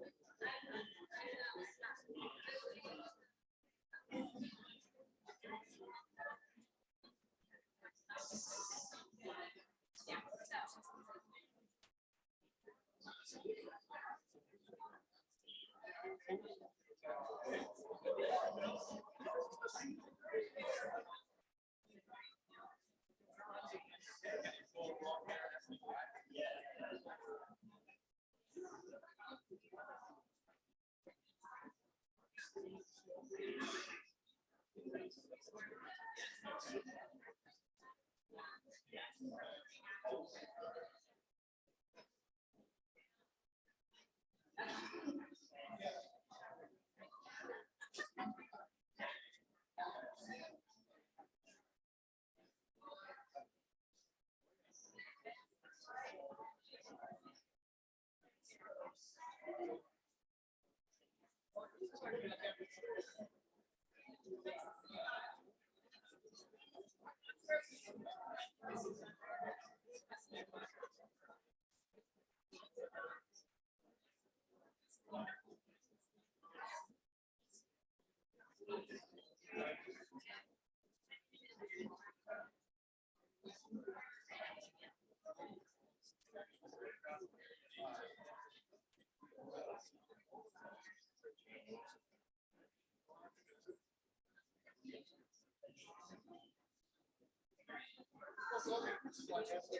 All right, why don't we get going? Take your seats and let's launch into the next panel discussion.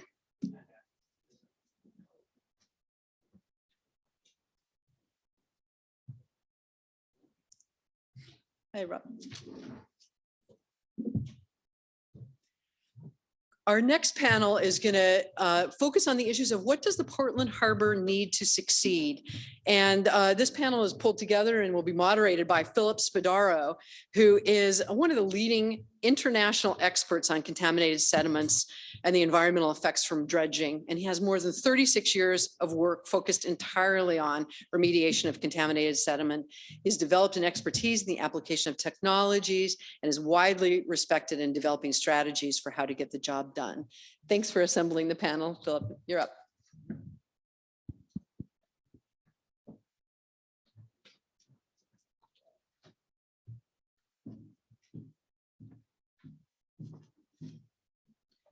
we're gonna have to drop that 36 years stuff because it's making me feel old.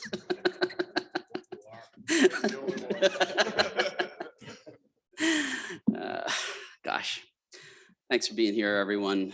Pleasure to be back. Nice day and nice group of people online and in the audience here. Hey, couple introductory remarks to set this cool panel up. I'll introduce each panelist. Cleaning up contaminated sediments takes a really long time. There's an early stage where you realize there's a problem, and for many of our sites, that was a long time ago when we realized, hey, there's a problem here. And realize that sediment quality poses a risk to human health and the environment. Then there's a discussion about what to do. We get into phrases like, well, let's dredge it, let's cap it, let's let it recover naturally. These are all the technologies we can apply to the problem, and many others as well. Later on in that process, there's a debate about what entities still present or long gone caused the problem and should be called to account for it. The unsatisfying answer in a lot of cases is we did it, and we did it either fighting a war or building the world and the society that we all enjoy. Nevertheless, we have to get through that, and we have to find the money to clean these sites up. And we get to a part called design, and that's kind of where we are today. We try to match up these technologies and capabilities and their limitations as well. And we try to figure out if we can apply the money that we have in a meaningful way. And that's kind of where we are today. But I really think the next phase is the most fun. This is what we've been doing is important, but the next phase is actually fun. We bring very colorful floating machines into the harbor, and we try to clean up parts of the river and undo the damage that's been done. And there's a satisfying reality to it. There's a satisfying sound to it of the thing getting done. And it, in my view, surpasses the satisfaction of investigating the site and satisfaction of selecting the technologies or designing a fix. This is when we really do something. It's not just scientific or engineering or legal or financial debate in really brightly lit conference rooms, but it's out on the river, and it's there for everybody to see and experience firsthand. Those machines make sound, and they make light. And as we've heard, they make diesel emissions. And once you pick the sediment up, it doesn't magically go somewhere. You have to take it there. And so you need more machines. You need trains and barges and trucks. And those all have sound and light and diesel emissions as well. And you can't get it done without doing all these things. And all of these things are out in the open. They're not in the conference room. They're out in the open for everyone to see and experience. So we selected panelists who have been down this road. And I'm proud to have worked with each one of these folks on many, many sediment projects, not just in the conference room, but out in the field and on the dredge and on the pipeline and on the truck and on the train and in the community. So these speakers have been there, and what they're going to offer today is their perspectives on going down this road and this next stage of the work. So we have three speakers, and we're going to first hear from Andrew Timmis, who is the director. Andrew is in the middle of our group here. He is the Director of Business Development for JF Brennan Company, and he has responsibilities in all of the public and private sector projects for Brennan. See, I'm going to get you back now. It's over 30 years of experience with all of the operational and business development aspects of marine work. He's responsible for doing estimation on Brennan's projects, not just sediments, but groundwater remediation and other large civil construction projects as well. Then we're going to hear from Rob Webb, right here to my left. Rob is a coastal and civil engineer Rob's young, only 25 years of experience. I keep cutting years off the front so they don't sound so old. I'm just going, those don't really count. And Rob has worked in sediment remediation all over the country. He's the engineer of record, in fact, on several Superfund sites and some of them right here in Portland Harbor. So Rob has firsthand experience here. Rob works for Dalton, Olmsted, and Fuglavand, and is considered, to be one of the sediment guys in the industry. So we're happy to have him here. And then last on our panel, my good friend Bridget DeShields, the end, who is principal scientist at Integral Consulting with over 35 years of experience. And Bridget is a specialist in regulatory strategy, site investigation, remediation, and sediment water quality management, toxicology, and works on many of the contaminated sediment projects around the country and the world, and has come up today from California. I should have said Andrew came all the way from Boston to be with us today. So you get the award on the panel for having that. I don't know. They didn't know you were coming, so they or maybe you brought it from Boston. But Bridget has worked on many projects involving community engagement and environmental justice, and is Integral's leader in developing practices for risk communication and environmental justice. All friends, and I'm happy to have you here. And we'll turn it over to Andrew to begin. Andrew has some slides. If we could get those up, that would be great.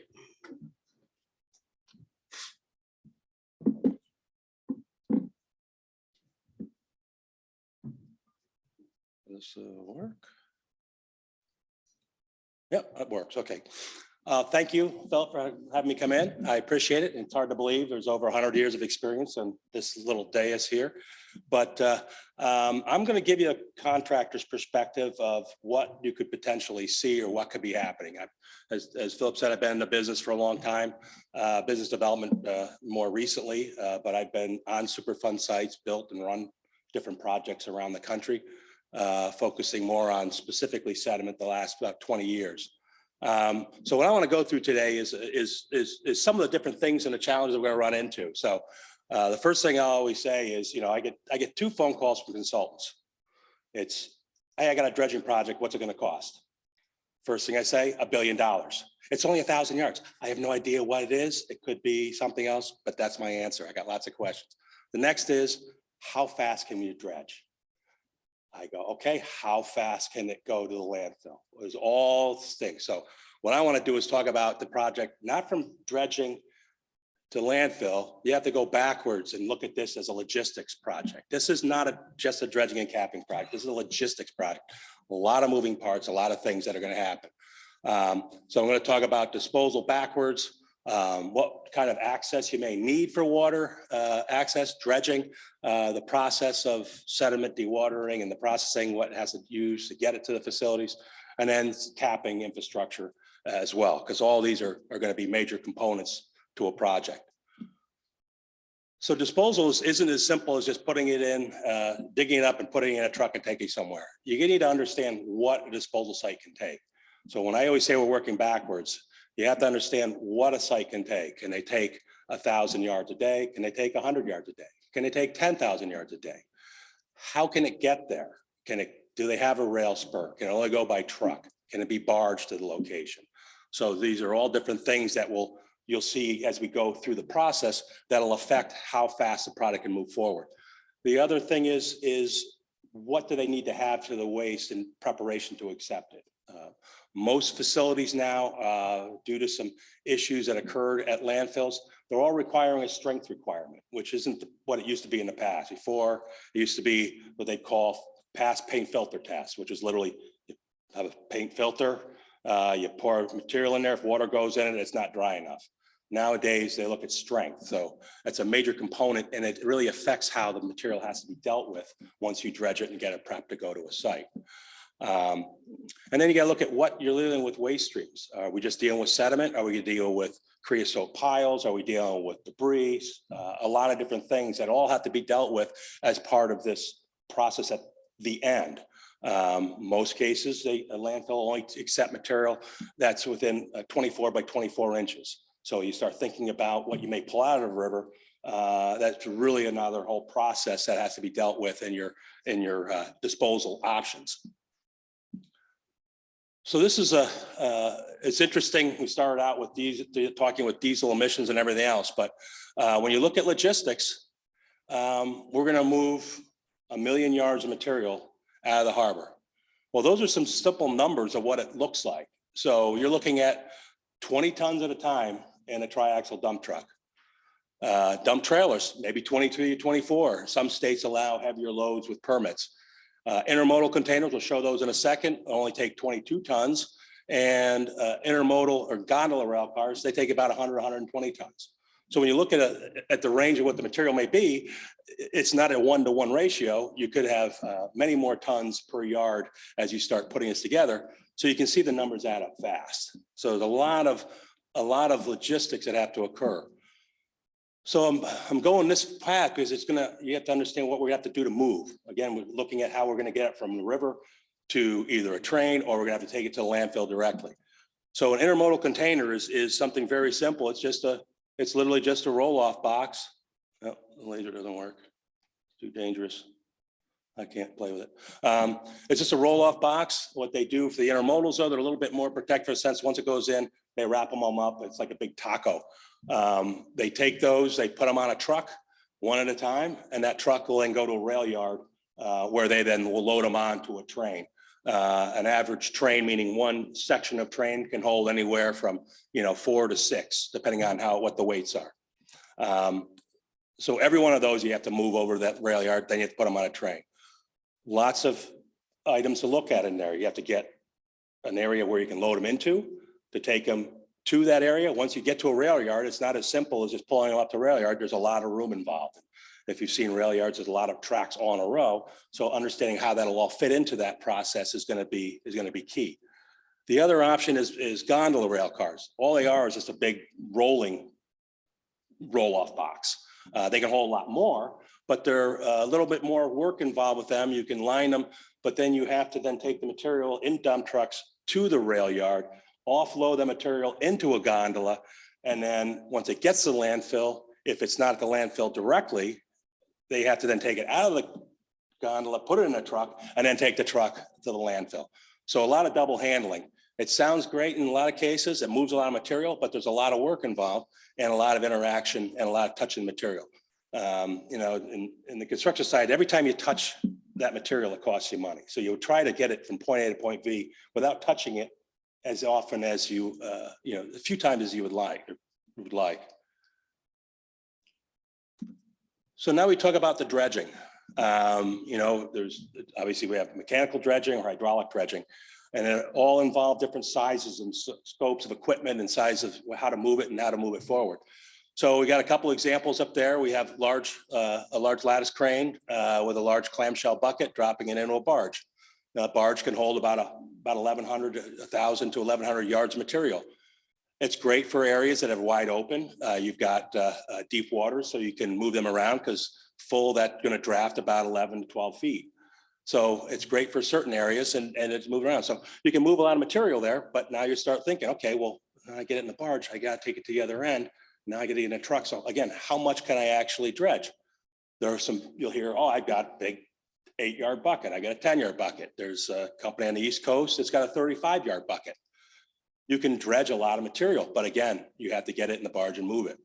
Another option is a smaller area where you have shallower water. That's an example of work we did in upstate New York, where you had shallow drafts, but you had to take smaller barges. So those are only 100 yards at a time. So now you're dredging 100 yards, putting it in that barge, moving that barge to the shore, unloading it, and then processing getting it off the barge. A lot of movement back and forth, little tugs, everything else. You also then have to offload it, and there's one in the center. So you're loading it in and dropping it in. We'll talk a little bit more about that later on. The lower two pictures are hydraulic dredges. Now, there's some advantages, and I'll go back to the mechanicals, and at the same time, the advantage of the hydraulic dredge is that you're dredging in one location and you're moving the material as far as you want. We've moved material over 10 yards to where you can accept it and work with the material. They also don't have to have it right on the water's edge. You can have it go inland on the pipe and get it away from the water, maybe where you can find some larger pieces of property that may not be as restrictive as some areas along the waterfront. Some of the advantage with hydraulic is, you know, that you got less people, you got less equipment, less machines. Not that they're small. I mean, they're definitely big, large machines and they have a lot of horsepower. But the other is that you're not dealing with some logistics of dealing with turbidity, because you're dealing with hydraulic dredge. The turbidity requirements are typically are less. You're going to see a lot less turbidity, so you're not going to see a lot of requirements for turbidity barriers and so on, which is another logistical issue. You have to keep working and moving all those turbidity curtains. Where in mechanical dredging, you have to, in a lot of cases, have those turbidity curtains in place. More moving parts, more people, more equipment. More motors. So now you got to dredge. What do you do? These are some examples of what would you look at for an option with a hydraulic dredge. You know, that one little pile over on the side, it's about 190,000 yards of material. It's about a 12-acre site. You can pump it there. It doesn't have to be near the water. An advantage of something like this is that you can get it there and allow it to water. With the limited dredging season, you can move a lot of material quickly, let it sit there, and then you can slowly feed it off the site into rail cars, into trucks, or whatever else. So you can take a lot more time to deal with that. If you have to strengthen it, there's the ability in the lower shot. You can use equipment to blend Portland cement into it, get some strength requirements that may be needed, and so on to move that forward. It's still a lot of equipment moving around, but there's a lot less of this than you see in some of the things they'll be showing in a few seconds. The other thing is you can split up waste streams hydraulically. You can still do it. Then the one up in the upper right is both Tosca and non-Tosca material, PCB contaminated material on the same site. And also show it a little bit more in a second, water quality or water treatment facility associated with it as well. So again, bigger areas, you don't have to have them near the site. You can move them away. The advantages of less equipment and the ability to spread out the movement of some of that material over time. The other is to dewater it and process it in the barge itself. In the upper left corner, you see, and just below it, you see a barge on a bulkhead that's getting stabilized in the barge. So you don't need to necessarily have a big area on land to deal with it and process it, and you still have to stockpile it, but you can process it there, which saves you some time and some space. You can see down below, there's still a lot of equipment back there. You still have some Portland cement you have to add, the equipment associated with that, and you have some stockpile areas. Once the material is stabilized or mixed in the barge, you still have to let it cure for a little bit, you know, mostly around 24 hours. So you still have to have enough room to have at least 3 days of material. So again, that all backs up in how much space you need. Can you dredge 1,000 yards a day? Well, if I have 3,000 yards of storage capacity, yes, I can dredge 1,000 yards a day. Another example is in the middle there. There's a processing facility on site. That's a facility that we developed where we can bring the material in. It operates at about 150 yards an hour. It takes out any of the debris. It drops it into a series of augers and it blends in Portland cement. Again, it spits out in the back and you can see the stockpiles there where it has to then be sit for at least 24 hours before it gets moved. With this operation, you still have to take the water off the top because when you dredge it, you're always going to have a certain amount of water depending upon what kind of bucket you're using or what the material you're dredging. So along with these, you still have to then have a water treatment operation. Oh, geez, I wish this thing would work, but oh, there it is. So you've got your dredge, you got your processing, you got your stockpile area, and then you have your water treatment. This area here is about 6 acres. This project that was associated here was about 2 acres, but we only had to do a couple hundred yards a day. And this was a little bit larger. They were able to do about 700, 800 yards a day. Another option with the hydraulic dredge is you could set up a much larger facility. This is the facility that was on the Fox River up in Green Bay, Wisconsin. It was a multi-year project, and it was it was a little bit easier because it was considered one long project along the river. And we were there 11 years and dredged about 6 million yards of material. The material ran through a series of, let me go back, sorry. Went through a series of screens all the way down here. It went into flocking agents, water treatment, and it went in these very large filter presses. So you're able to squeeze out the water, you reduce the amount of material, and you were able to ship it a lot quicker and easier in the process. The other advantages with this is that you can also scalp out some of the sands. There's a lot of sand material, you can get that out, reducing the amount of material that has to potentially go to a landfill. But again, you can see the size of the area that's involved here. You're looking at almost 200,000 square foot just for the building. And then those outside requirements. So you had areas for equipment and other stockpiling of equipment and our items and things like that at the site as well. Then you have to treat the water. Not small. This system up here is designed for like 4,000 gallons a minute. This is designed for almost 20,000 gallons a minute. They all take up space. They all have requirements for power and generation, but again, it's all to show that there's that need. Again, here's this site, all that space that's required. So when you're looking at this going down the road, you still have to go, I'm going to dredge, but I still have to figure out how much room I've got to go through all these different processes. And the last thing I wanted to go on is and there's going to be, some of it associated with the project will be the capping aspect. So if you're taking material out, you may have to put material back. Again, it takes a lot of room. You have different types of capping processes. You have mechanical capping, which involves simply using a bucket, and they can place it in different areas, or there's telebelts, a lot of different technologies that you can run it out and throw it out there. Typically mechanical, you see a lot of our heavier stone for the capping and associated with that. But another option is hydraulic capping, where you can actually transport the material from shore all the way to the capping facility through a pipeline. So it's similar to reverse hydraulic dredging. So you can move it all with a lot less equipment. If you look at this operation here, sorry, keep clicking the green button. This operation here, this is sort of a hybrid where you've got a capping system. You're mechanically feeding the plant and placing it. But in this case, it's 100% hydraulic. So you only have 2 small pieces of equipment here that are operating. And then you have on the land side, you've got a couple of hoppers and a loader. You'll see that in a second to feed it. This also can operate 10 miles away from where you have to stockpile the material. Again, here's sort of a hybrid system where you bring the material in and you're using a capping system.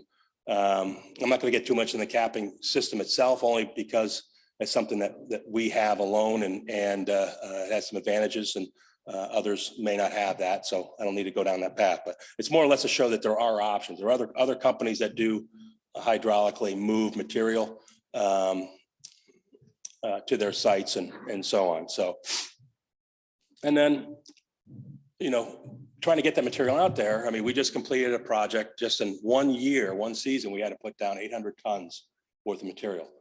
800 tons, a lot of equipment, a lot of material going down. We had 2 of those hydraulic capping systems and put it out there, but all of it went through a pipeline.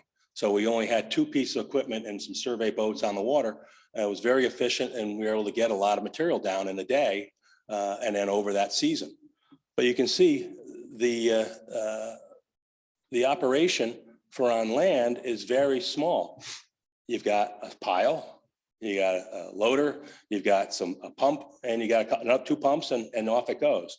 If you're doing more mechanical placement, you have to have that pile still. You have to have additional equipment, your barges in place to move it. Again, it's sort of an example of a pile. That pile there looks like a lot of material. Looks like a lot of material. It's only 10,000 yards. So you got to imagine how much you need to move and how big. That property there is probably about 6 or 7 acres. That's just to support the capping. So if you have to do 2 things at the same time, now are you going to double your size of property? What are you going to need for equipment? What are the resources associated with it? And the other thing is again, you're dealing in some cases with, you can have large barges if you have the draft, In other cases, you may have to go with smaller barges because the draft is fairly shallow. So when you look at a project like Portland Harbor, all these things have to come into play and be evaluated as you go through your design. So, again, when I'm asked how fast can I dredge, how much room do I need? How much room do I have? Do I have 1 acre or do I have 50 acres? And that's what's pretty much going to be what's going to drive a lot of these efficiencies. And efficiencies could be a way to reduce emissions, could be use of equipment, use of materials, and so on. So these are all, and this is not reinventing the wheel. This has all been tried and true. This has been done on projects all over the place. So I'll leave it at that. And yeah, thank you, Andrew. Excellent.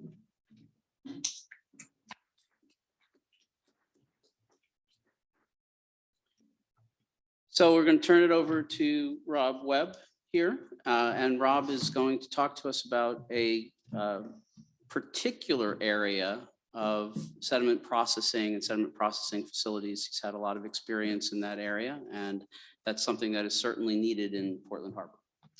Thank you, sir. Live people. After 2 years of standing, or I should say sitting in my office or at my kitchen table doing presentations over Zoom, or unfortunately for the world, they actually have me on YouTube for some city council meetings. God, I feel bad for anybody that looks at that stuff. Again, my name is Rob Webb, and I really appreciate the opportunity to be here today. Which button advances me, gentlemen? It's already green forward, the little one underneath it is the laser. Thank you much. So I appreciate the very fine setup by Andrew. I'm going to take what he said and use it and peel back the layer of the onion a few times in a few places and talk about a few things here, and really with a Northwest bent. So a lot of what I'm going to show here is experience directly here from the Northwest. A lot of cases from up in Puget Sound, where we're a decade or two ahead on a lot of the big remediation compared to down here in Portland. And so first I'll jump in, talk just a little bit about the Portland Harbor dredging.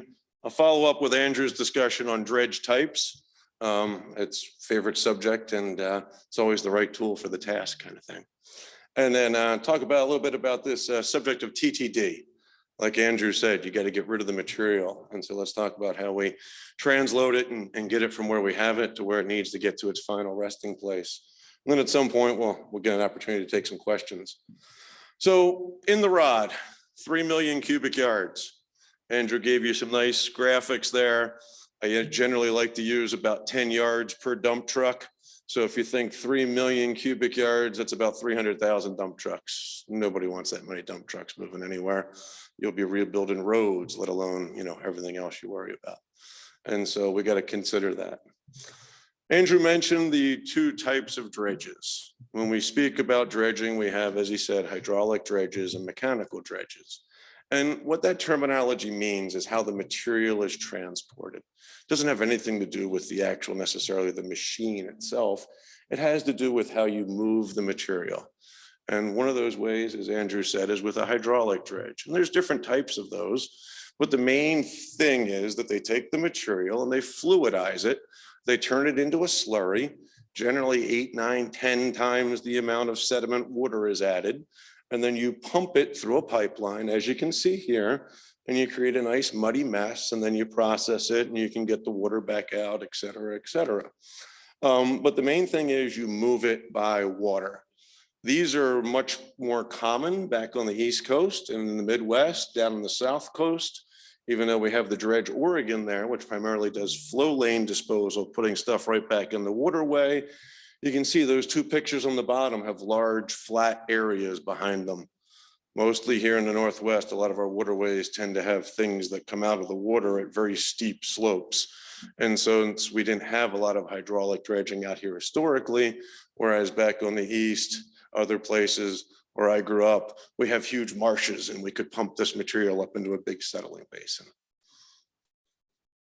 The next way, as Andrew said, the photo on the right is not photoshopped. We'll follow that one up in a few minutes. We have mechanical dredges, and this is something that mechanically scoops the material out of the water, generally, adding close to its same in situ density, adding some water, and then puts it into typically some type of haul vessel, as he said, a barge or something, as you can see there, which then transports it again mechanically someplace. And so you can see we have different kinds of dredges here. We see a number of derrick barges there. Those are the big cranes that are mounted on a barge. One thing to think of when we think about emissions, most of that equipment is between 40 and 60 years old. These big plants cost millions of dollars to build, and nobody's building them currently for much new use. Whereas the machine up on the top left there, which is a modern hydraulic excavator, but it's still a mechanical dredge, walks onto a barge, you can have your much greater emission requirements. When we're dredging, we're lifting stuff up off of the bottom of the waterway. And we often think sand, silts, clays, stones, other things. Well, everything that we bring up off of the waterway bottom is called dredge material. And that definition of dredge material is the biggest source of claims in the dredging industry. Because if I let the contractor think he's going to be digging all sand, and he shows up and he finds all this kind of stuff instead, and I didn't warn him that there's all that debris, that's going to create a problem.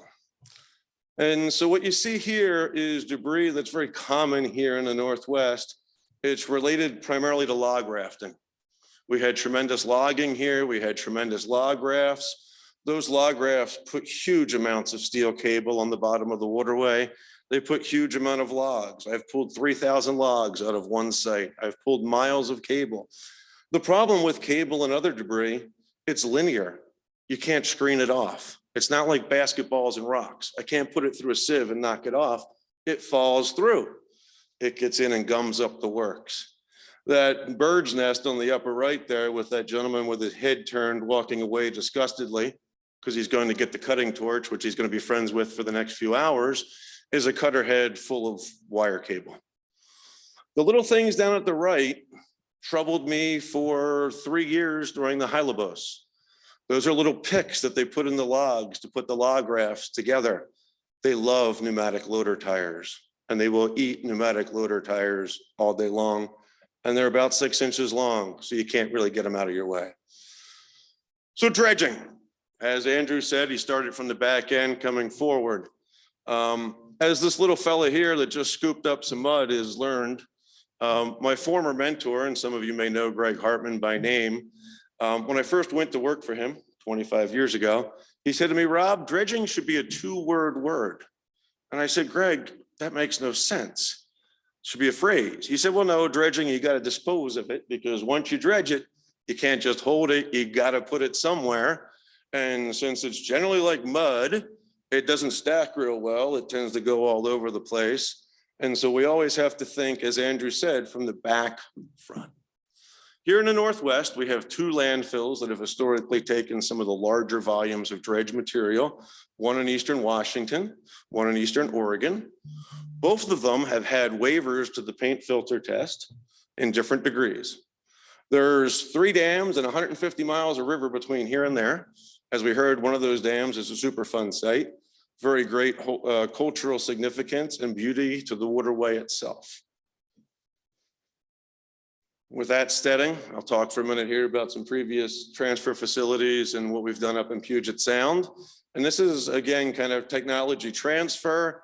And as you'll see from some of these slides, I am getting old and I thought about cutting the dates off of them. This is a facility that was done on Harbor Island up in Seattle. And you'll see some common themes through these sites. Got rail in the top corner up there. We got some sort of offload facility. We got a bunch of that yellow iron down there. This was done for the Lockheed project back in 2003 or so. Material was offloaded, put up into an upland area, loader grabs it, takes it over, puts it into the car. Gondola cars go into waste management landfill. You can tell the landfill here based by what kind of car they have. This is the T25 site. This was in downtown Seattle, operated by Rabanco, Waste Management, Allied, whatever flavor you want to call them. We referred to it affectionately as the Sea of Mud site. Same thing, they offloaded the material up into a big holding area and then literally just ran the loaders through it as they transported the material over and then put it in the rail cars. These are the line cars here, the 20-foot open top containers. Another site that's up in Seattle that works in the Duwamish is the Lafarge facility, former cement plant that they've now repurposed to try and rehandle materials. They use a large gantry crane here, spill plate in the front. Same situation, they offload the material, they have a storage area, then they buggy it over and put it into rail cars, send it away. Another facility that's been developed up in Seattle by Waste Management is the 8th Avenue facility. Same situation, mechanically offload down here. They have rail cars here that they load, ability to bring in soil over there. All the sites I've shown you so far are static sites. The rail cars sit still, they buggy the material to it, they put it in. This last facility here I'll show is one that we did back in the mid-2000s on the Hylabos. We moved about 400,000 yards of material through this site over 2 years. Material came over to the dock, was offloaded by an excavator, put up into a big chute where the loader could go in, grab that material, bring it back. And again, here we are with those intermodal containers. So dump the material into the intermodal container here on the right. As you can see, very wet material. We didn't have to stabilize this at all. If you have to stabilize, you're adding touches, you're adding cost because you got to buy the material.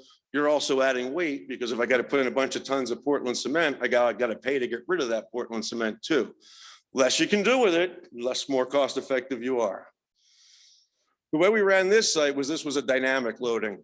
We actually had an engine there and it pushed the rail cars through the site continuously throughout the day and we kept loading them. We pushed between 3,000 and 3,400 cubic yards out this site a day, loading a unit train, a mile train per day. As Andrew said, this is logistics. This is heavy duty logistics. When you want to start moving a mile of rail train every day, if you ever stop that system, where are you going to put 5 miles of rail car? So you got to get these systems up and running. And then one of the keys to schedule is smooth operation. These went over to the landfill. They picked them off with a top pick, put them on a truck chassis, drove them up into the landfill. And as you can see, that material was as fluid as when we dug it out of the waterway. They have a moisture deficit. They want the water, helps to break down the trash. So when you think about this idea of a transload facility, some of the ideas that mean are optimal should be within the Superfund site, should be away from the residences. We already listened to noise, light, information. You want rail service, and ideally you want to be able to go directly from the barge into the rail. Every time you retouch it, you're just creating problems. You need adequate upland space for all of these operations, including miles of rail car. You need to have a throughput capacity, as Andrew said, and I said earlier, that matches with your overall project schedule. This is going to be one of the biggest drivers on this project is how fast you can get rid of the material. We got 3 million cubic yards. About 300,000 yards a year is a good project. That's 10 years in and of itself. If you say you want it done in 5 years, I got to move 600,000 yards a year. Real quick, what are the reasons to do this? Well, you know, money is a big driver. And so maybe from the PRP side, I can get some interest in it based on the idea that there's money to be saved. I know there's also idea of local jobs. This dredging equipment is very, very specialized. This on-water work is very, very specialized. In all honesty, one of the areas where local jobs could come out is in a transload facility. And then there's the subject of risk management. When we talk about health and safety and other things, we talk about engineering controls. Does anybody remember the great Superfund sediment train crash of 2003? It happened, yeah, you do, you were there with me. Smart guy, Mr. Kuzma. Yes, there's the pictures. It really happened. 2 sediment trains ran into each other. A waste management train and a Republic train actually ran into each other. They spilled sediment all over the place. Didn't make a new Superfund site. Nobody cared. Nobody cared. They were mostly worried about the diesel fuel because this material is really most dangerous and most hazardous when it's in the river. So get it away from the river as quickly as possible and you cut your risk. It's like putting the matches in the flammable closet. I wouldn't recommend it. So get the material away from the river.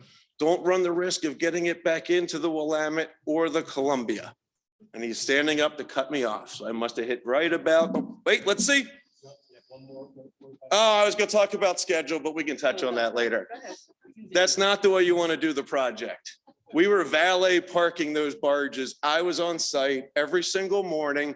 We got together 4 different contractors and said, who's coming in first? How long are you gonna be? How are we gonna move you around? Don't do that down here. Get this thing scheduled, get the rat through the snake smoothly. Hey, borrow Fauci's line, flatten the curve.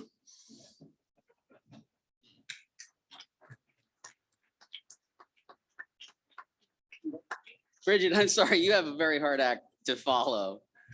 That was great. I offered to go last. No, that was great. We rarely get that kind of. Oh, I love this stuff. Go on, talk about it all day. Give me another round. Yeah. No more coffee for you. Bridget, please. Well, wow, we heard about a lot about how complicated this is going to be. Can you pull up my slides? Thank you. So I'm going to make it even more complicated because all of this that you saw, both the prior presenters show, is going to be in the community eye. And the community is not going to understand any of this, how it works, how complicated it is. All these infrastructure needs, all the logistics, and all the operational considerations. Hold on. Okay. So how do we normally engage the community? Well, we all know that we go through this process, collect data, investigation. We do our engineering analysis. We come up with some decision about what the remedy is going to be, dredging, capping, whatever it's going to be. And, we might have a schedule in there. We start talking about logistics. In this upfront process, the RI, the FS, the record of decision, there is some time, very small, some pages in documents that talk about community acceptance of the remedy, but they're talking about the remedy. They're not talking about community acceptance of all of this logistics and operations. And you very often don't see much talked about in a decision document in an RIFS about that. It says you're going to dredge it, you're going to dry it out, you're going to take it to a landfill. Those last 2 steps are really complicated, as we've seen, and have a lot of moving parts that impact the community. So it's important to not just start this meaningful community engagement early, but it's really just essential. Too many projects get to these decision points without getting community input. And what happens when you start putting together all those logistics pieces? You find out that it's not going to work the way you thought it was going to work because the community is not going to accept some of the impacts on them from implementation of the remedy. And now you have to start all over with thinking about how you're going to do the project. It can be expensive and it can take a long time to get through that. I come from California, so we have to go through something called California Environmental Quality Act when we do a state-led remediation. So we actually look at alternatives for the actual implementation. Where is our material handling site going to be? What are our options? It's not foolproof, but we do have to look at all the impacts of the project early on in order to get it approved. An important thing, as you've heard, is where are you going to locate, especially material handling? How are you going to transload it? How are you going to get it from the site and the rehandling site or the drying site to the landfill? And so that's all about land. And you heard about how much land you might need. The less land you have, the longer the project's going to take. Not only that, for this project, it's going to take a long time to do all this remedy. You're talking about a decade, 2 decades, maybe 3 decades. During this time frame, areas change. So you might come up with an area you think would be a good site to handle material and to transport it from, or multiple sites. How are those sites going to change over time? I'm going to give you some examples of that. What are the neighborhoods like? What are the communities like in these areas where you're working and where you're going to potentially handle the material? Are they EJ communities? What do the communities think of having this kind of operation in their backyard? How are you going to convince them that it can be done safely without endangering public health? You heard Jim talk about earlier plans that you could put in place, community protection plans, we call them, sometimes community health and safety plans. Getting out in front of that and explaining that to the community and how those work is important. So this is the way you really need to do it, is you need to start with sharing information early on with the community. What's this going to look like? Show them some of the scary pictures that you just saw up here. And try to use plain language and dialogue to make them understand how the project will work. And you have to build a trusting relationship with them. That's really difficult to do. How are you going to convince them that handling all this sediment, drying all this sediment isn't going to cause air quality impact on their neighborhood, on their community? How about aesthetics? How about disrupting recreation in the river? We heard about light, noise, odor. Safety and navigation is another issue. How about impacts on tourism? How are you going to work to minimize the impacts on the community? And again, you need to have solid alternatives to show them that you've looked at all the different options available, and you're not just coming at it from a cost perspective, but also looking at the potential for community impacts and how you minimize those.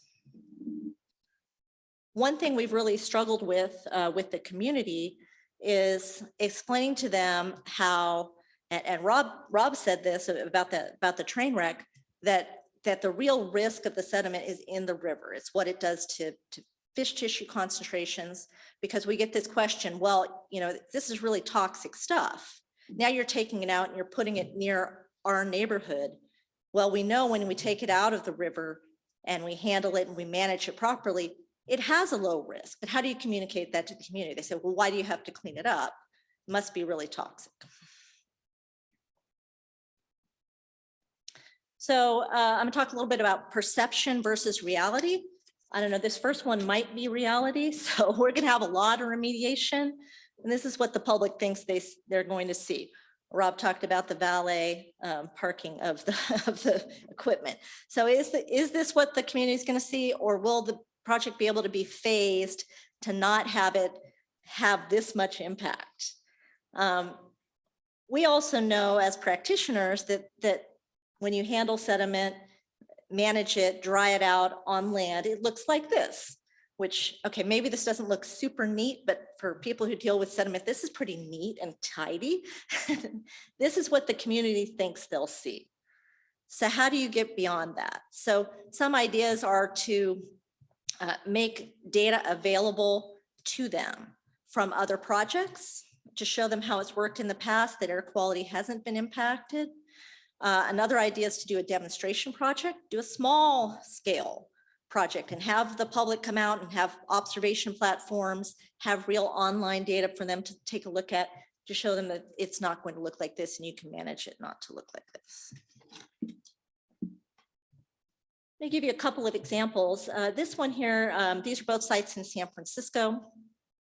And on the top left, there is what the site looked like when we started working on it in 2008. And so this body of water, one on the bottom, over here is what we're going to be remediating. And this whole surrounding area, there were some homes, but it was mostly industrial over here. There was a stadium and a lot of parking lots. And we picked this site over the rectangular box to be our rehandling facility. And that was in the decision document. it's been a lot of years. It's been over a decade since the decision document came out. We're still doing pre-design and design work. It takes a long time to do that, as we all know. And it's going to be several more years until the remedy has begun. In the meantime, since 2008, low-income housing was put here right next to the site we were going to use for rehandling. On top of that, there's an urban renewal project here's the same site, the rehandling site's right here in this perspective. And now this is the plan for what this area is going to look like by 2031. We think we might start construction in 2025 or 2026, maybe. That's when it's going to be done. It'll be done in 2031. They've already started breaking ground on some of this work. So you also have to be aware of how, again, your area might change. So now our thought is, can we really rehandle material here? Do we have to take it to another location? So it's important to consider all these things, how the project might evolve. The other thing is this community, back in around 2010, when the decision document was being written, so 12 years ago, we had we had a few community meetings. And the community was all for cleaning up the site. The rehandling facility was shown to be here. Nobody was that concerned about it. We have a totally new community now. So we've been out working and doing design and in kind of a vacuum. And now we're realizing we need to go back out and talk to the new community. A lot of environmental justice issues have come up in this area in the meantime. So it's just really important that we get out in front of those issues. This other project is also in San Francisco and has been going on for several years. It's cleanup of some MGP material and some sediments on one part of the waterfront. And we'd worked with the Port Authority to secure a site for the rehandling of the material and for trucking it off site. Right here in the middle of what used to be a container terminal. So this is an entirely industrial area. There's some other container terminals here, aggregate business, all kinds of industrial business. So the idea was like, well, you know, it's a like operation. There's material being moved around here. Dirt's being moved around here. We can put it over on this site. And it's about 14 miles from where we're dredging. Doable. Mechanical dredging, put it on barges, bring it down here. And they said, oh, we don't think the community is going to be concerned about this because, you know, this stuff's going on already. Well, as part of the lease process, there had to be a community meeting.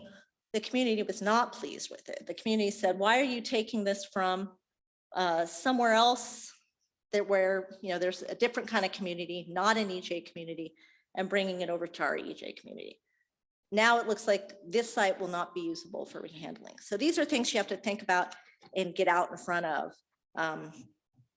in advance. So I can't emphasize that part more. And a lot of what I agree with what Jim Wolford said earlier about having those kinds of plans and really being able to express the control measures that you're going to have in place.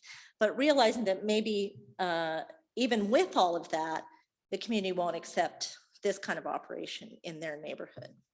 I know that for Portland Harbor, it's talked about that the best thing would be to have it as close as possible to the construction site.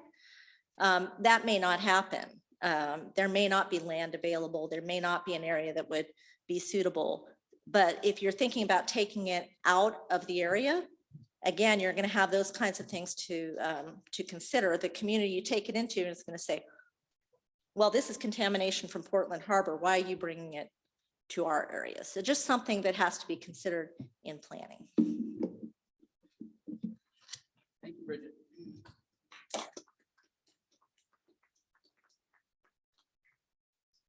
See, this is going to be fun. Okay, we do have time for some questions. The way we're going to do this is I have a few questions I would like to ask the panel, and we'll alternate. I will ask them a question, give them a chance to respond, and then we'll take a question from the audience.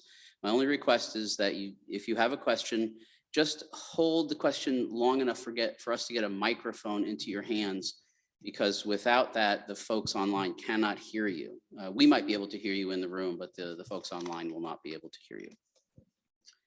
So first question, and you can all respond or you don't have to, but you've all said this in one way or another. As it's currently envisioned, this project will take a very long time, depending on what you believe are the characteristics to get there and production characteristics. It could take decades. What would you think are the best ways to shorten the duration of the project? And anything's on the table. So what could be done to shorten the duration of this project? How do you turn this thing on? It's on, look at that. Well, all right. So I threw one at you before that said dredging should be a 2-word word. I'll now say to you, the key to the schedule is the schedule. Mhm. So if you want to cut the overall duration, you got to get something to construction as soon as possible. And then this is a game of hours. And so if we can work 24 hours a day, that's 2 shifts a day. If I can only work daylight hours, that's 1 shift a day. That sentence just either doubled the duration of the project or cut it in half.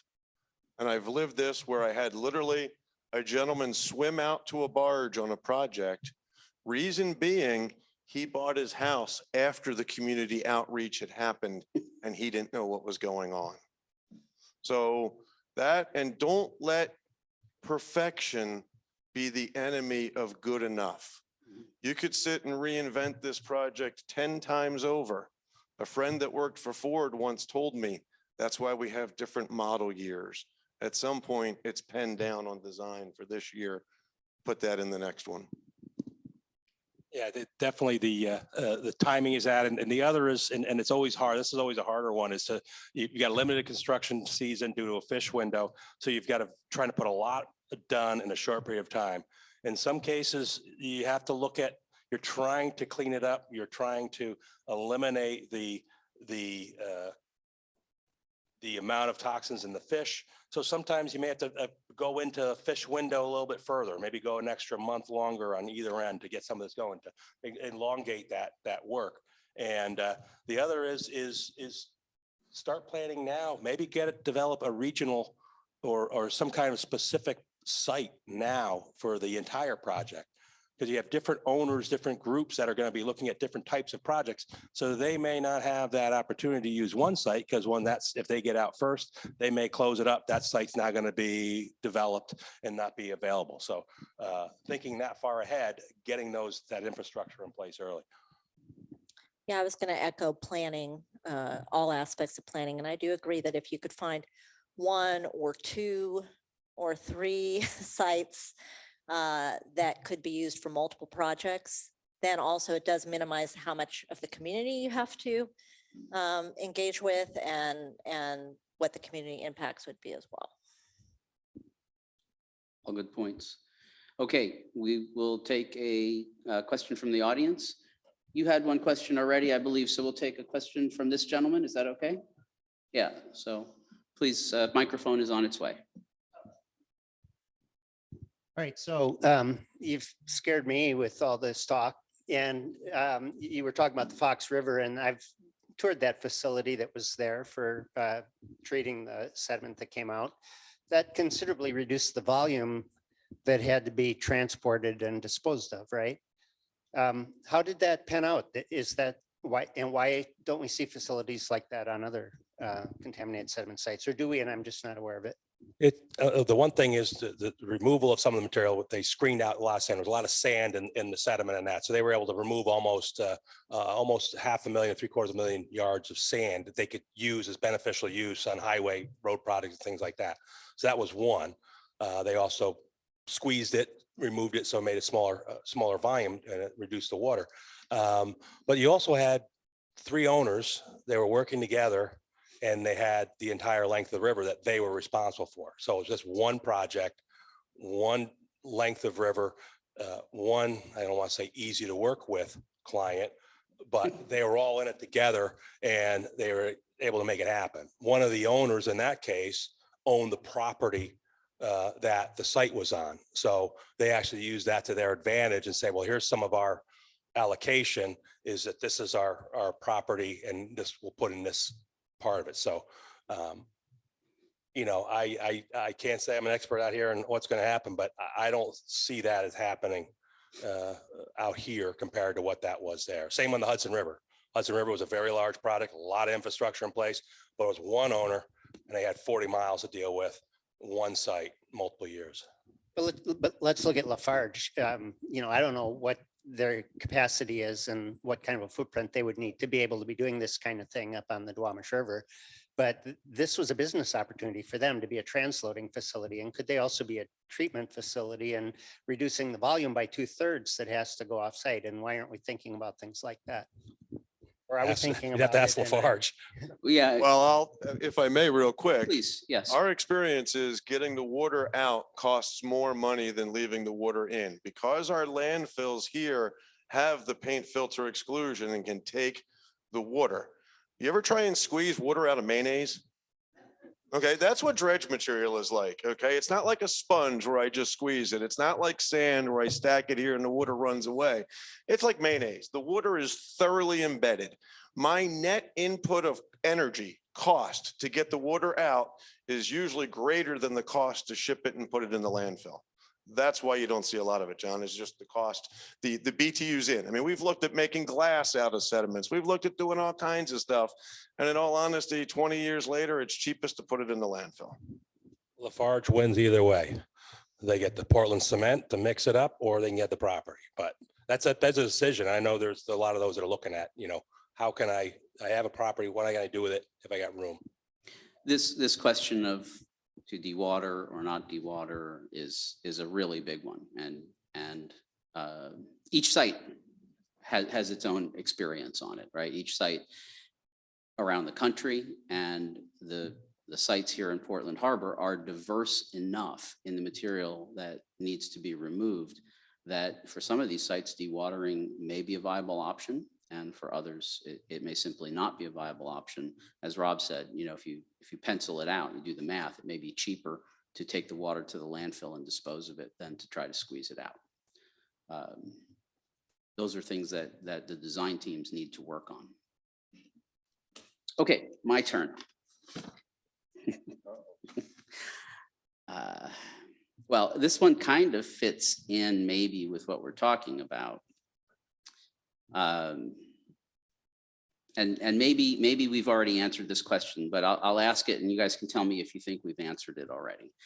Right now, the design in the harbor is being performed by multiple entities, and they are each coming up with their unique design for their project. There's a great debate on how will the work be done? Will it be a series of independent projects, or will there be any coordination amongst them? Can you comment on the pros and cons of having multiple, you know, a dozen or more projects in a 10-mile stretch of river, each managed by their own authority or a single authority to manage all of those cleanups? Let Bridget go first.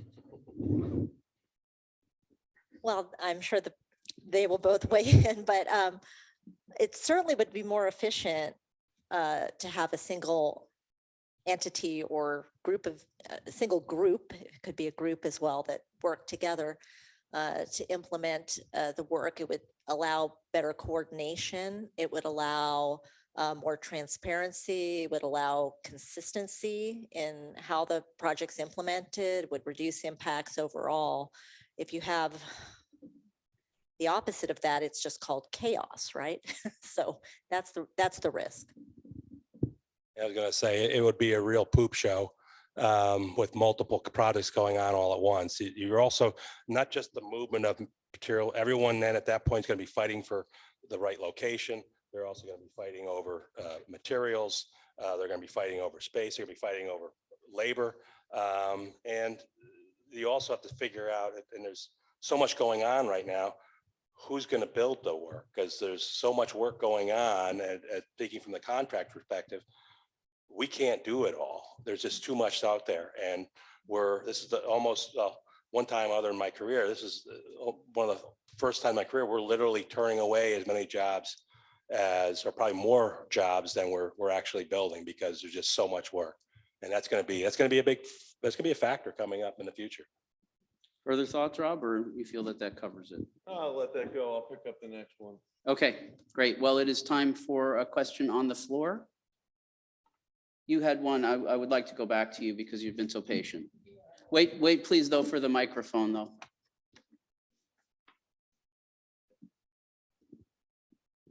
I just want to add a few comments to, like, how do you make this project go faster? You make it go faster by digging out less material.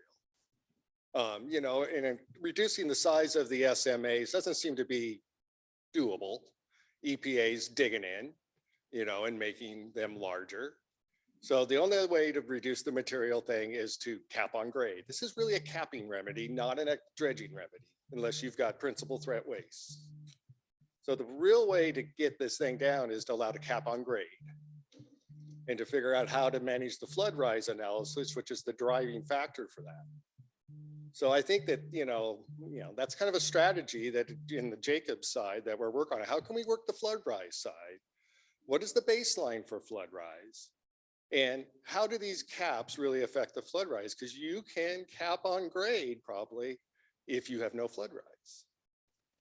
And the primary cost of this is to dig out the material, get it all the way out there to those Eastern Oregon locations and, you know, get rid of it. That's going to be well over half the project costs, I would think. So really that's my answer to that question is find a way to cap on grade whenever possible or reduce the cuts of all the caps. Thank you for your interesting comments. I think that fundamental of capping on grade, making it faster is indeed true.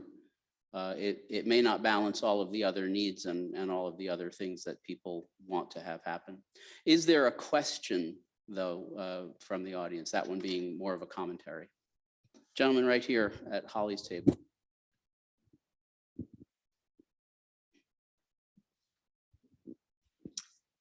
I'm Dale Feek. It was a community member.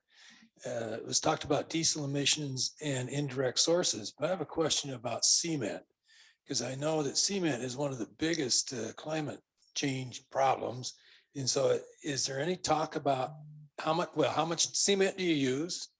And is there any indication that you use the new type of cement so there's less chance to have reduced climate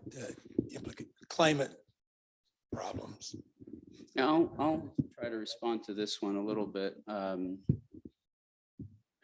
Whether or not cement, Portland cement, will need to be used as a solidifying agent for some, most, or all of these sediments, I think is a question yet to be answered in the design.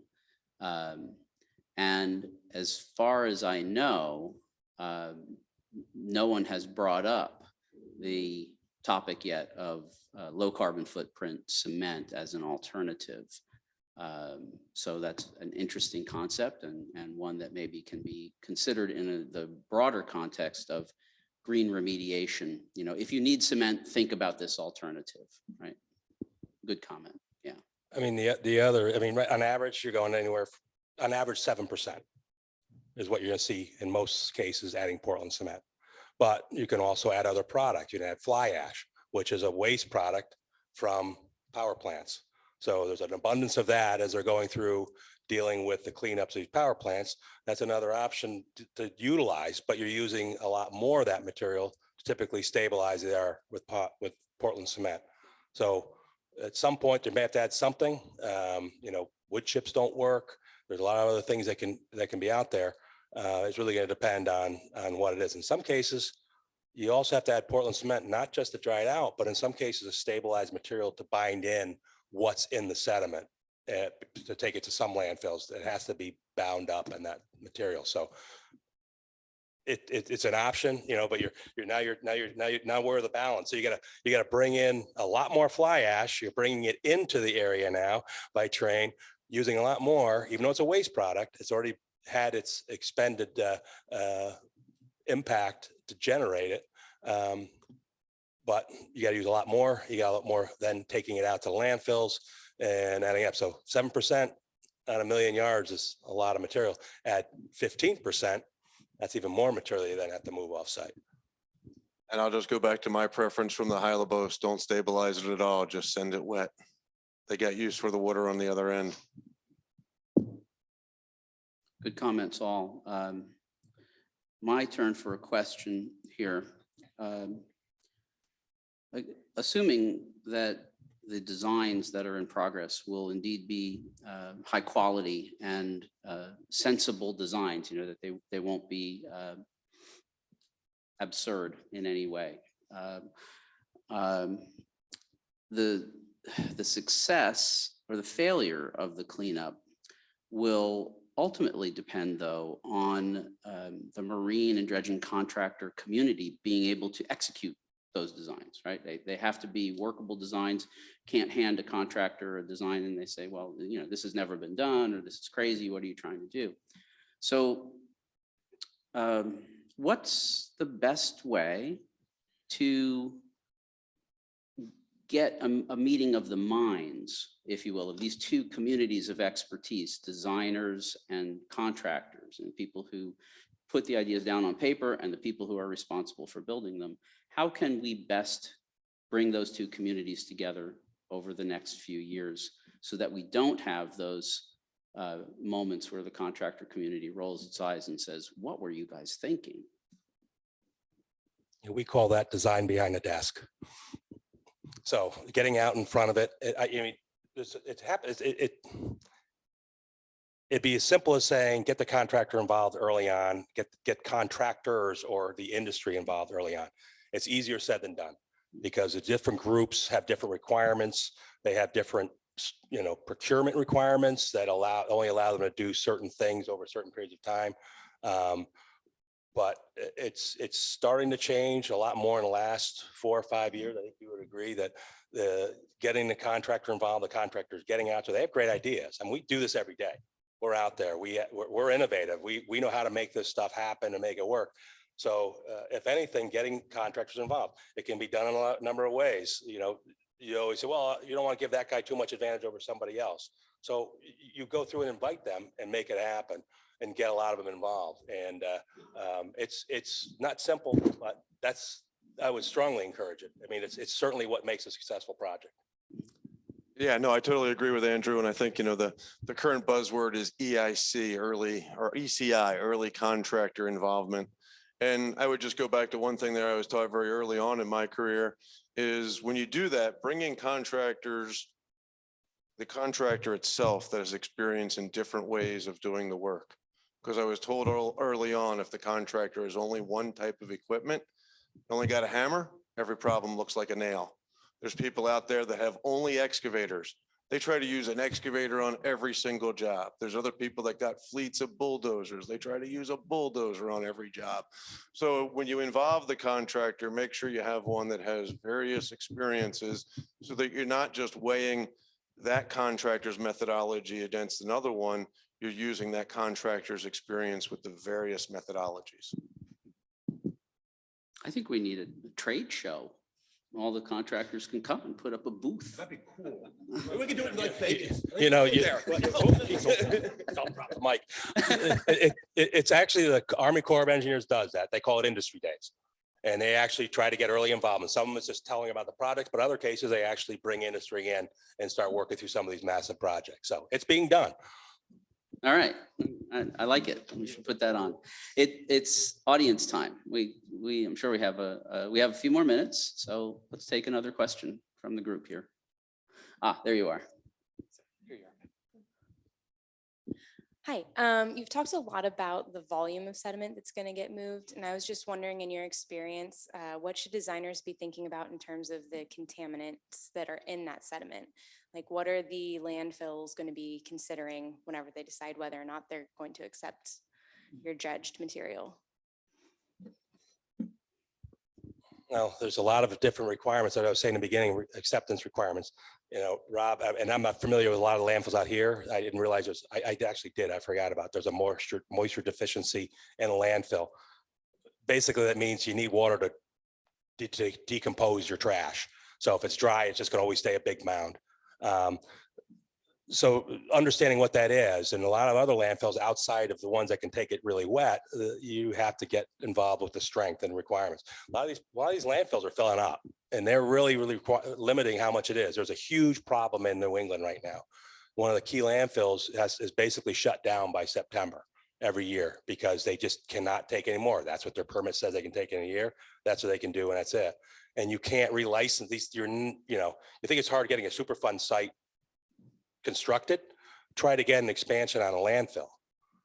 That's, even though the technology's been proven, it's out there, it's safe, it's everything else. It's just that it's a landfill. You can't expand it. So they're going to be picking and choosing. It's a lot of material to put in a landfill, and the ones that are going to accept it are going to have lots of room. So then the contaminants themselves, only certain landfills can take certain contaminants. So that's pretty straightforward. Once you know the material, it can accept it and it can go there. Then it becomes a volume issue and acceptance of what the consistency of the material is. That answer your question? Yeah, that's what I was going to ask is have we at all answered your question? Maybe not. Well, from the designer perspective, I'm curious, like in planning, we're many of us in the PDI phase right now. Most of them don't ask the landfill what they will accept. So I've noticed. So what should we Now do that's against the differently? law. Don't say that now. Come on now. This material is some of the best studied stuff that'll go to a landfill. Think about the stuff coming out of town every day that goes to a landfill. It's not studied nearly as much as this stuff. So there's a series of tests. One of the biggest is TCLP, toxic leaching. And so what comes out? And then we have subtitle D, which is typical municipal solid waste landfills. And if you got something that's really bad, then it'll test that it has to go to a subtitle C landfill, which is a hazardous waste landfill where paints and other products would typically go to anyhow. But we're not going to burn it. That takes way more money. And so the material will be studied and it'll be classified. And in all honesty, we have had very little problem getting dredge material from the Northwest to go into either of the two landfills, and waste management in Oregon does have a C cell. Yeah, I think the simple answer to your question is proper waste characterization. Characterization's Yeah. key, but also if they can take it. Yeah. I mean, that characterization is a big thing, but can they take it in the amounts that you're looking for? I think the volumes, the strengths, critical, but the design teams, which I think was part of the question, the designers need to give equal brain space to waste characterization as they do to in situ human health and environmental risk. You look back on the way we have characterized the site, it is all about human health and environmental risk. There's very little knowledge about how these materials will line up in a waste characterization sense. And designs would be, in my view, deemed deficient if they didn't answer that question. If there wasn't an appendix in your basis of design report that said, here is our waste characterization, here's our TCLP, here's our strength, here's all of the other things that would need to be shown to a contractor or presented to a landfill in order to evaluate the acceptability of this material, because the criteria are vastly different, vastly different. What presents a risk in the river is extraordinarily lower than what landfills care about. They're like, yeah, why are you bothering us with that number? We take that stuff all the time. One last thing that I would offer is do not forget TSCA requirements. TSCA is an ARAR for this site, and TSCA really views what they call PCBs in the wild differently than they view PCBs from particular sources. So if you know the source of the PCBs at your site, it may be a very highly regulated waste under TSCA. So you need to factor that into your waste characterization as well. Okay. A couple more minutes, okay.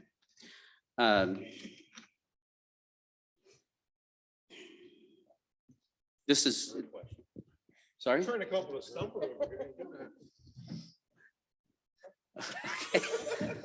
Guys, no more, I'm not bringing you out to these anymore. You're too much trouble. Just kidding. Okay, yeah, I'll skip that one and I'll go to this one because it's better for Bridget. I think you kind of talked about this, but I would like to maybe hear you talk about it a little bit more and just put, you know, your touch on it. What are you talked about getting the community ready and informing them about what's going to happen. But shift that a little bit and tell us what you think might be some best management practices for keeping the community well informed during the construction, right? So it's a long-term project. How do you keep the community advised? Yeah, there are several ways to do that. I did mention a couple of these, but you know, establishing, you're going to have plans that you establish as part of your operation of whatever, the dredging operations, the rehandling operations, the trucking operations. You're going to have dust control plans, odor control plans, vapor control plans, transportation plans, all kinds of plans. First of all, I would say you should start writing those plans now during the design, not wait till you're ready for implementation. Share those with the community in advance so they know what you're going to be monitoring, how you're going to keep the community protected during the operation of the project. And then during the operation, you need to share the results of those plans. There are lots of ways you can do that. You can establish a website for your project. You can post air monitoring results daily, weekly, whatever's feasible. Typically people have, you know, data loggers in the field. They're collecting the real-time data. Share that real-time data, that be really transparent. Publish newsletters, publish, mail out to the neighborhoods, frequent updates. Make sure you have contact phone numbers that they can, if they see something that doesn't look right, they see a bunch of dust, they can give somebody a call. You say, oh, that was just when the UPS truck came through, which is usually when the dust comes up. They drive really fast. But you have an answer. You can answer them, you know, if they see dust or they smell something. Is it you? Is it not you? And share that information with them and be transparent and have points of communication. Yeah, excellent comments. And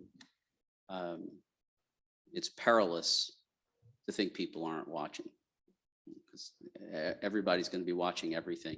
You're not communicating and you're leaving silence in the room, then people will assume the worst. If they do smell something, they will assume that it's coming from the cleanup project. It might be who knows what. And it's just being on the water as a contractor, we're always trying to keep everybody involved.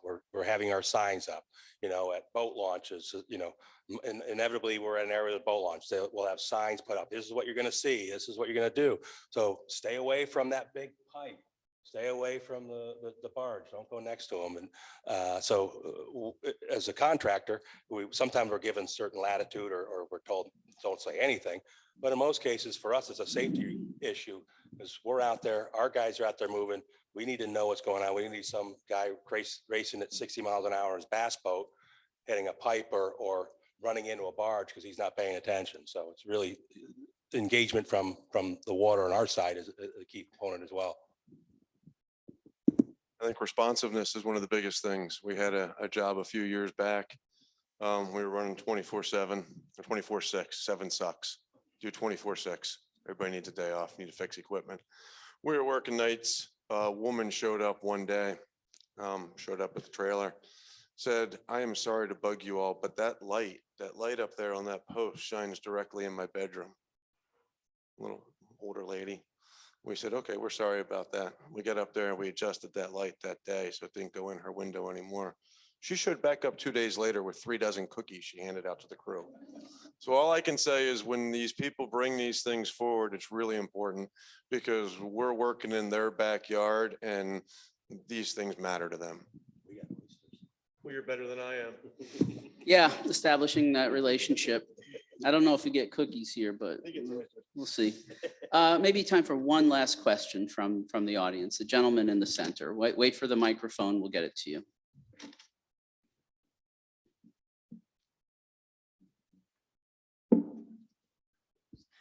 Yeah, so you mentioned difficulty in finding a processing site. Andrew, you mentioned turning down work due to demand, pressure on landfill capacity, labor issues. the rod was written in 2017. What's happened with costs since then, particularly in the last couple of years? I know Wow. that. Well, Yeah. wait, how did we save this for last? Holly, we could spend the rest of the afternoon. We go through 4 million gallons of diesel fuel a year. So imagine how much would just kind of impacted in the last 4 months. Yeah, most excellent question. And I had one on cost and I skipped it, but thank you for bringing it up. ROD was written a long time ago. The costs in the ROD by anyone's measure were put there as a matter of comparison amongst alternatives, not as an engineer's estimate of the cleanup cost. Various entities have made estimates of the cleanup cost in Portland Harbor, and they're considerably higher than the estimates that were put forth in the record of decision. We're now facing changes in the labor market, changes in long-term changes in fuel costs and materials availabilities. Not a day goes by in the news where you don't hear about supply chain issues and things like that. To my knowledge, no one has factored those, we call those risk factors. No one has built a cost estimate that factors in those risk factors and analyzes what the reasonable costs of a Portland Harbor remedy might be. It's kind of a frightening prospect to do that right now. But indeed, it needs to be done. And someone soon will do that math, and we'll all be quite astonished at the result. I don't know if that's an answer so much as an evasion of your question, but Got a debt clock going, spinning, doing it. yeah, I mean, just the fuel costs. I think since the ROD, fuel costs have doubled. Fuel cost, labor costs. Every Yeah. time a new labor agreement is renegotiated, we Yeah. up our cost estimate. Every time Yeah. fuel costs go up, we up our cost estimate. And there are controllable variables as well. Will this be a prevailing wage project or projects, or will it be non-prevailing wage? It depends on who's doing the contracting. It depends on what people want to have happen there. Will there be, how many environmental features will be added? The things we've talked about today, they come under the general term of features. When you want to control diesel emissions from a bunch of equipment, that there's nothing in CERCLA, in the law that we're following, there's nothing that says you have to do that. So the doing of it becomes either a mandate that's imposed on top of CERCLA by EPA or a voluntary thing by the community or by the contractors. Those features can add enormous costs. You'd seem like you have something you really want to say. So just wait for the mic and we'll get it to you. And then I think we're at break. So maybe you get the last word. I'll decide. I just have a humorous question, which is, what's the net change in PAHs in the environment from this remedy? In PAHs? PAHs, yeah. Yeah. Are they going to be emitted from diesel exhaust at higher concentrations or in higher? Is there a volumes? graduate student in the audience here who can take this on? Oh, It's a pretty simple, relevant question, whether this remedy is doing more damage than good. Well, you're talking about different compartments in the environment. You're talking about an air compartment versus a sediment compartment. Well, if you want to talk about overall risk of remedy, we can have that conversation sometime. It is not allowed under CERCLA for designers to make overall risk of remedy arguments. Exactly, yes. I was gonna say, if I could consider net environmental health benefits, I would do a lot of these projects a lot different, because I could improve community health a lot better than digging up sediment, but that's not the discussion. That's not the problem we have. That's what I was hoping to hear. Thank you. Okay, yeah. With that, thanks everyone. Thanks for listening. You lure me into that. Thanks a lot. Panelists, great job. Yeah. Great fun. All right, let's take a 15-minute break, and then John Toll is going to talk to us about, he's going to answer the question for us all. Right. So let's come back at 4:30.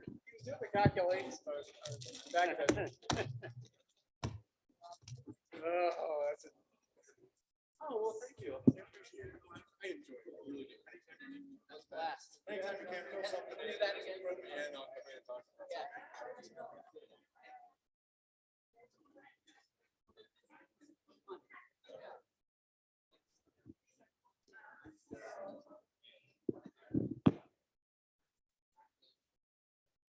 Hi there.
Do you have the presentations?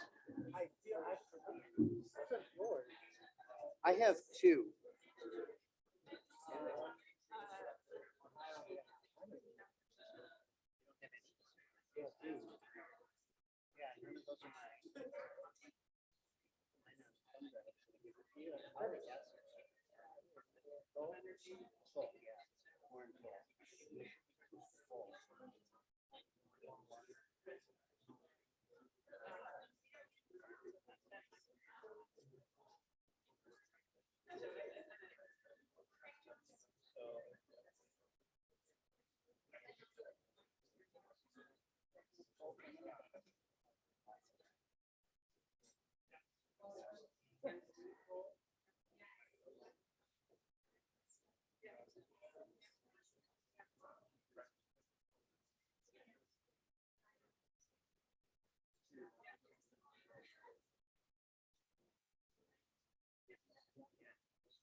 Your first? No, Wayne or David.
This is my saying congratulations. This is the last one. I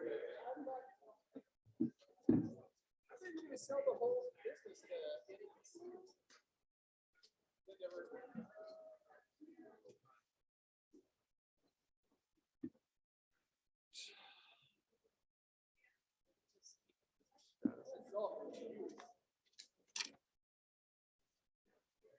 Okay, so you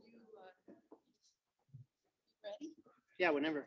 Okay, and then do we have the right presentation for you? Yes. Okay. And you're going first. I haven't checked to make sure he's online and ready to roll. Let me make sure. Okay. Is David online? Yes, I just asked him to start.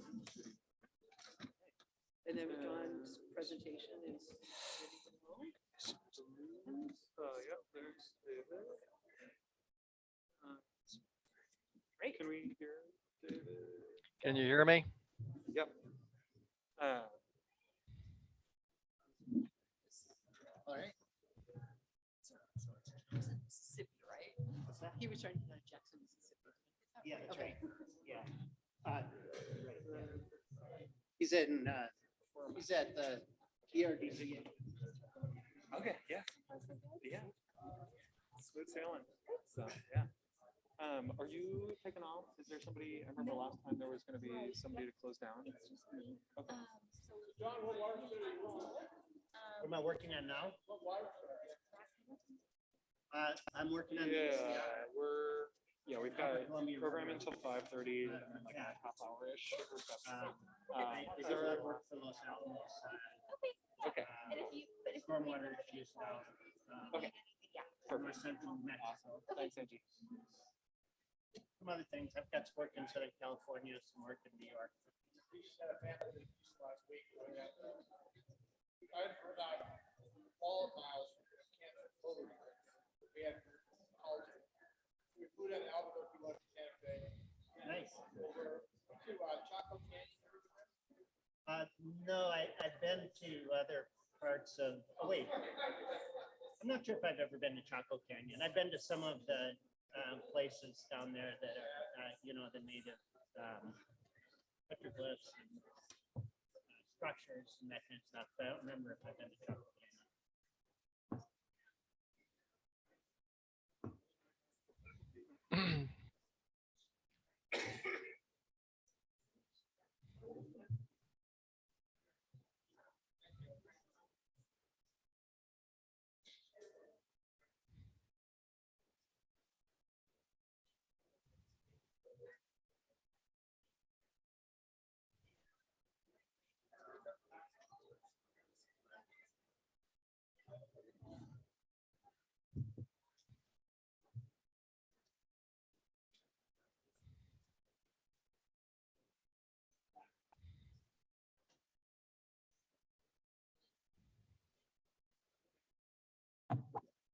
So David, can you hear me?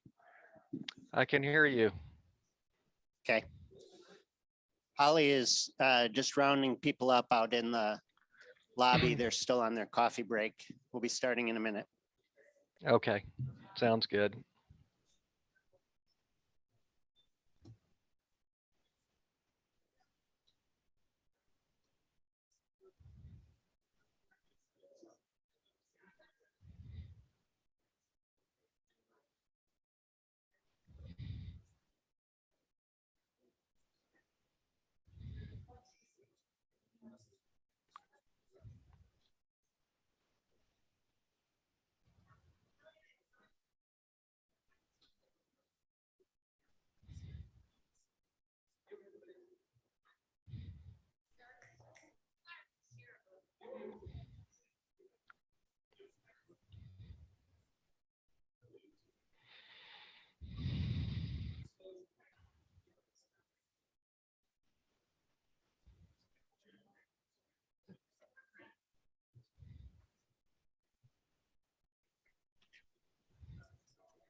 So why don't we get going? We've got our last session of the conference.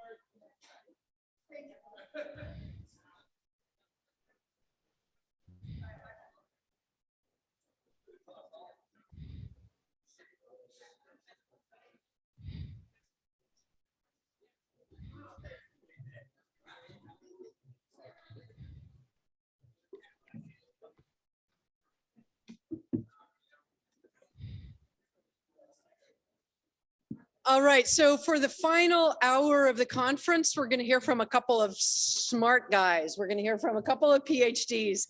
And I think your topics have been teed up beautifully for you.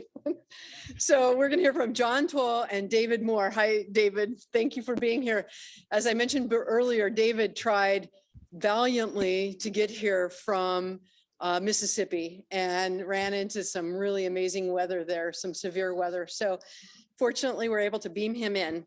So John is here. He's 16 years at Windward. In the last few years as the managing partner, and he has his PhD from in engineering from Carnegie Mellon, and is one of the most recognized experts on many of the issues that we're going to be talking about. David Moore, who is here with us, is the director of the U.S. Army Corps of Engineers Center for Emerging Contaminants. He has his PhD from the University of South Carolina, an environmental toxicologist with experience in developing and directing large multidisciplinary studies related to emerging environmental contaminants, sediment assessment, management and planning, water quality, watershed management, environmental remediation restoration, and environmental mitigation. So turn it over to you, John, right? Hi, everyone. I'm just going to start by turning the floor over to David, who is going to speak first. We are talking about the beneficial use of sediment and other related topics to that over the course of the next hour. I'm afraid that I'm probably going to stray off the reservation a little bit when it comes time for me to talk, but that'll be okay, I think. I don't think that it'll be too boring. I think I might actually generate some audience participation. We'll see. So David, I'm going to turn it over to you and take it away. Well, thank you very much. And apologies for not being there in person. I've seen on camera a number of old friends that I haven't seen in a while, and I wish I was there. But having spent an entire day in Jackson International Airport, even though Jackson is a lovely place, that wasn't on my bucket list.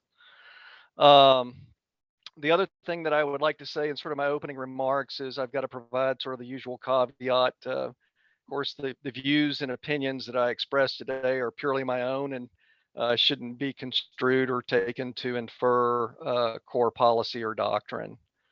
I think, one of the goals and objectives of differentiators for this particular panel is in the last panel, sediment was basically viewed as a waste that we had to manage and get rid of. And now we're going to sort of pivot and talk about sediment as a resource to be used to support environmental function and help facilitate environmental improvements. So if you could, I've got a couple of slides really sort of to help tee up some of these concepts and get people thinking so that hopefully in the discussion and interactive part, we'll get lots of active discussion. Here I've sort of framed some of the dredge material management challenges that we face. The Corps is responsible for maintaining all the federal channels throughout the United States, some 25,000 miles of channels that all of our waterborne commerce is dependent upon. And we also manage a lot of restoration. I don't know if folks in the audience are aware, but we've got the Corps manages a lot of lakes and reservoirs. In fact, we have more park rangers than the National Park Service, which is an interesting fun fact for me, being within the Corps. So in terms of the current dredge material management challenges, in simple terms, there's not enough sediment where we want it to support ecosystems and beaches and wetlands. There's often too much sediment where we don't want it, in our harbors and ports and marinas where we need to have depth to allow goods movement. And over the course of your average year, the Corps moves about 250 million cubic yards of dredge material to support our navigation program. And uncoordinated regulatory programs resulting in undeveloped and unrefined watershed goals and objectives. And finally, there's the challenge of oftentimes the science is not sufficient and the engineering solutions aren't in place to be able to really develop sustainable management strategies and technologies for addressing contaminated sediments. And we heard a little bit of that in the last panel. If you could move to the next slide, please. Another issue, and this was touched on in the last panel a little bit, is sediment management projects conducted in isolation of long-term watershed objectives are likely not going to be sustainable. There's lots of competing uses in a watershed. And if you could advance to the next slide, I'll set this up a little bit. This is from a paper by Mark Babu that talks about basin level considerations in riverine systems. And he defines sort of these different uses or drivers in terms of navigation and water quality, flood control, and ecological services, and the sediment issues that relate to them. So for navigation, it's a sediment budget issue. As I alluded to in those first two bullets, too much sediment where we don't want it, we have to move it out of the way, and how much sediment falls into those channels each year. On a water quality issue, it's both the budget and the quality components play into it. For flood control, it's a budget issue. You need to have sufficient pool capacity in these reservoirs and riverine systems to accommodate increased flow. Otherwise, you'll overtop the adjacent banks and flood areas. And then from an ecological perspective, we're concerned about both budget and quality there as well. And if you can advance to the next slide. But I'm really more of a picture person, and this is a cartoon that I developed several years ago to talk about sort of sustainable management practices. And these riverine systems in the US have been impinged upon and impacted by man over the course of hundreds of years. And we've done lots of things to affect, free flowing movement of water. We've dammed rivers to provide hydropower, to create drinking water reservoirs, to establish additional flood control capacity. We've used the rivers as mechanisms for discharging and moving of waste away from communities. We've added infrastructure to try to maintain navigation so that commerce and goods can move in and out. And so all these activities have affected the normal course of how sediment originally was intended to move through these systems. So when we think about, how we manage sediment in these systems, we need to start thinking about, well, how did the systems perform in the absence of all these impacts? And are there things that we can be doing with these sediments to essentially mimic those kinds of effects? So if you could transition to the next slide. So one of the ways of thinking about this is sustainable sediment management. And the way that I define this is it's a comprehensive approach to thinking in longer term about the management and conservation of sediments within a watershed in order to maintain current and future beneficial uses while addressing regional, environmental, economic, and social objectives. And the key to this, if you could just hit the advance button, is beginning to realize that sediment is a resource, not a waste. Historically, we used to refer to dredge material as spoil. But within the last 20 years, that vernacular has changed to dredge material, which is an effort to impart a feeling that it is a resource that is to be managed and used wisely. If you could advance the slide, please.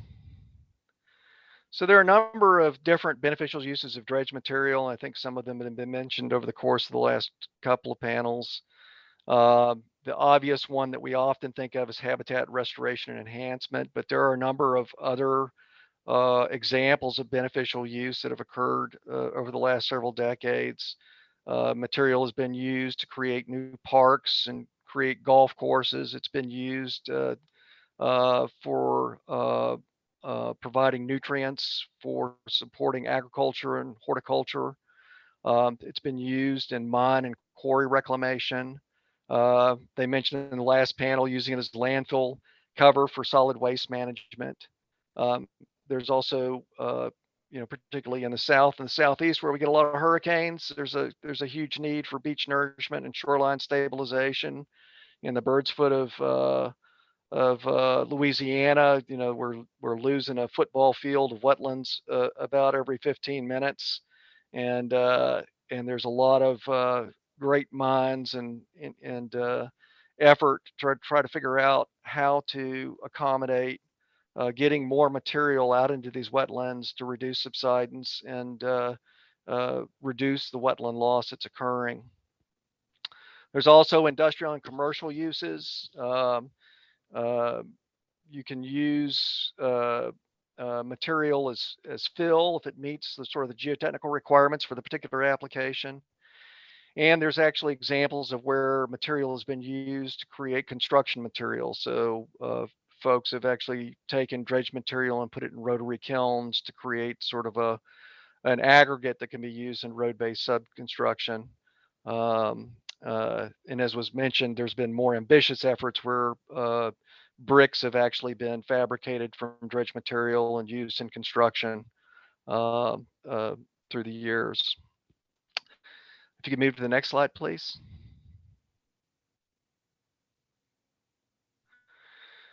So there's a number of impediments. Ideally we'd like to use the Corps would like to use all of our material beneficially. There are, however, a number of impediments that prevent this from happening. And this stems from things like multiple authorities where we've got the Corps that's, responsible for navigation and flood control, interfacing with EPA and states who have different priorities, and different definitions for what is beneficial. We also have multiple jurisdictions. You've got federal, state, county, city. We've also got competing users. Um, we've got folks that are interested in navigation. We've got folks that are interested in flood control. We've got others that are worried about water storage. We've got others that, want to be able to facilitate waste discharge, and others that are interested in recreational and the goods and services that the system provides.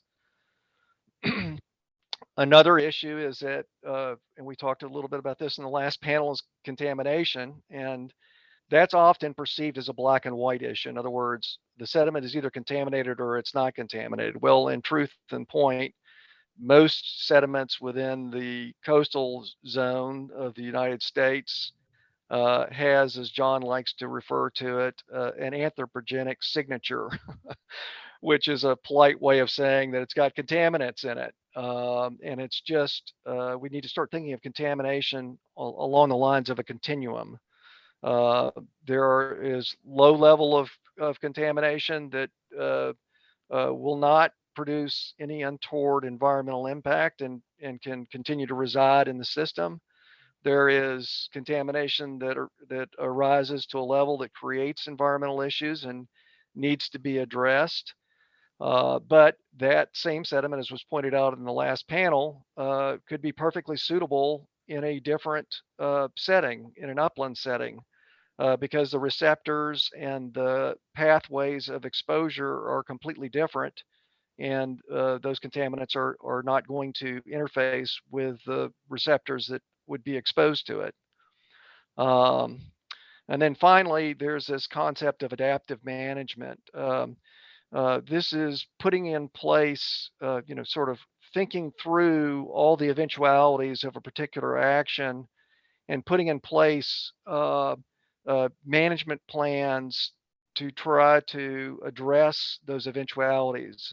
And that provides the flexibility to be able to go ahead and take a chance on moving material and placing material in a setting, knowing that if it doesn't behave the way that we think it's going to behave, and the way that we've modeled the way it's supposed to behave, that we've got a plan in place to be able to manage that and ensure that it doesn't result in any untoward environmental impact. So then if you could move to the next slide, please. So finally, I wanted to end on some promising signs. One is that agencies are increasingly beginning to think and talk and manage and implement and even regulate these systems on a watershed basis. The Corps, in fact, has designated watershed program managers. We have a program called Regional Sediment Management, which is an effort to try to coordinate amongst projects along the watersheds and basins that we manage to ensure that we're taking advantage of and leveraging opportunities. And some examples of these include the large-scale restoration and management programs that are occurring in the Missouri River and the Upper Mississippi. The RSMs and DMMPs, which is that's a regional sediment management and dredge material management plans. Though these are typically focused on lower end of watersheds, are taking longer views and balancing amongst multiple project objectives. And most recently, the WRDA, the Water Resource and Development Act in 2020, Section 125, actually codified that it is the policy of the United States for the Corps of Engineers to maximize the beneficial use of sediments and dredge materials in an environmentally accepted manner. So that's something that's never been officially stated before and has provided direction to our Corps districts and divisions to be more intentional and thoughtful about seeking out opportunities to use material beneficially. And most recently, the Chief of Engineers just this past year testified before Congress and targeted a goal of 70% beneficial use by 2030. There's a typo there, but 70% beneficial use by 2030. Currently, in our program, out of that 250 million cubic yards a year, we are using somewhere in the neighborhood of 30 to 35% of that material beneficially. So that would basically be a doubling of beneficial use by 2030. And with that, I'm going to close out my remarks and turn it over to John, and then hopefully we'll get some engaging and good interaction with the folks that are present there. Thank you, David. I have a question for you to think about while I'm talking, so that when we get to the question and answer session later, maybe you'll have thought about it and come up with something. I haven't, and I've been thinking about it, so just fair warning. So what would the Corps of Engineers do if it got to say what was going to happen to material that's getting dredged out of the Portland Harbor Superfund site? What would it do with that material? I guess that's the question that I would have for you, but not for right now. That's for later. I am going to get started by talking about how David and I ended up in the same panel today. It's because he and I have been working together recently on a white paper on beneficial use of contaminated sediment for the Sediment Management Work Group, which some of you are familiar with. The Sediment Management Work Group is a group of people and organizations who are all responsible for the cleanup of contaminated sediment sites. So Sediment Management Work Group. And this is a group that meets regularly and discusses these issues, and has forums like this where they have consultants come up and try and convince everyone how smart they are. Oh, my slide's already up. I'll get to this in a minute. I'm old too. Everybody's old today. So anyway, David and I have been working together on this. David as one of the members of our steering committee, and me as one of the authors of this literature review on beneficial use of contaminated sediment. It was a group comprised of people from Bar Engineering and Deltaris and my company, Windward Environmental, who did that. We did strictly a literature review so far. We're hoping that the next phase of the work will be case studies on beneficial use of contaminated sediments, where we'll get to look at some of the interesting examples of where contaminated sediments are being used. For example, the Montezuma wetlands in San Francisco Bay would be a good one. And there are projects down on the Gulf Coast where contaminated sediments are actually being used to restore ecological habitat. And it's safe and effective what's happening. And so anyway, what we've done so far is a literature review. We have looked at the science and engineering literature. There's a lot out there, or there's a lot that should be out there, at least on the political economics and social sciences more generally side of the fence. And I'll touch on some of that a little bit when I start getting to my fun picture slides. But that wasn't part of our literature review. Our literature review was on the science and engineering of beneficial use of contaminated sediment. This paper will be available from the Sediment Management Work Group. I'm not sure that they've given it final blessing yet, but any day it'll be available from the Sediment Management Work Group. And if you contact me, I can put you in touch with them if you want to get a copy of it. We included over 170 sources in the literature review, and more than 50 of those we included in an annotated bibliography where we have an abstract that we've created talking about the beneficial use issues. It's covered in each of those 50 papers. So it's a good resource, and we hope that it's the first of a series of resources that Sediment Management Work Group puts out on beneficial use, with the next one being about case studies. I think that that's most of what I want to say, is just to give the plug for the for the white paper, for the literature review that we've done, except to say, one of the things we cover in there is barriers to beneficial use. And there are things like permitting and licensing is even more complex than it is if you're trying to put it in a landfill. Conservative screening criteria, people call them risk thresholds, or somehow they managed to get the word risk combined with these screening criteria. Actually, they're not risk-based, and they are applied regardless of the environment that the sediment is put in, and regardless of the, whether the receptor is present or the complete exposure pathways are present or not. You can put a material in a different setting and totally change the risk, but the number doesn't change. And so these conservative screening criteria are taken as law. And so it makes it very difficult to do anything with sediment, because no matter what you do to reduce the exposure to the sediment, you still have a problem because it still has the chemicals in it. And so people have a hard time separating risk from hazard. There's lots of hazardous substances in the world. Just about everything is a hazardous substance at the wrong dose. But we make decisions without regard to dose. We just think about the hazard. The third barrier to beneficial use is that public trust and acceptance of incorporating products that use material that's not pristine is low. Where I'm going with this, though, is I wanted to refer back to the earlier panel and Jim Wolford's comments in particular.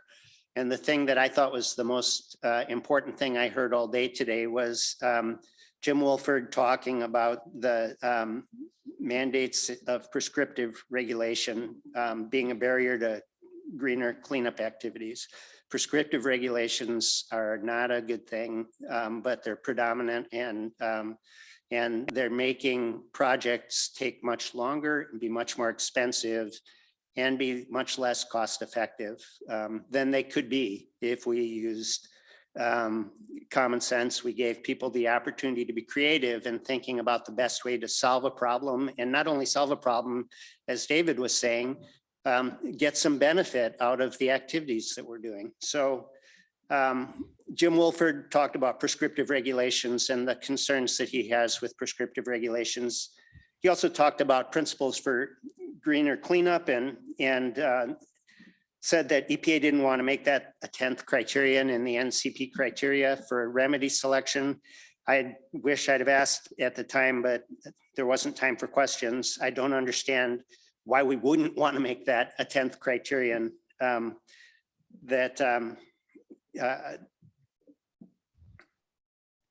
Principles for greener cleanup ought to be part of the thought process that goes into making decisions about what to do with sediment. And I just say sediment, I don't say contaminated sediment, because virtually all the sediment that we're talking about in places where we want to dredge it is sediment that has an anthropogenic fingerprint on it. It's sediment that's been affected by people when it was upland, making its way to the water. That's where all sediment comes from. It starts on the land and it comes across the land where there are people doing things like driving their cars on the roads or whatever it is that they're doing. And the sediment all picks up contaminants. And so all sediment is contaminated. It's a question of degree.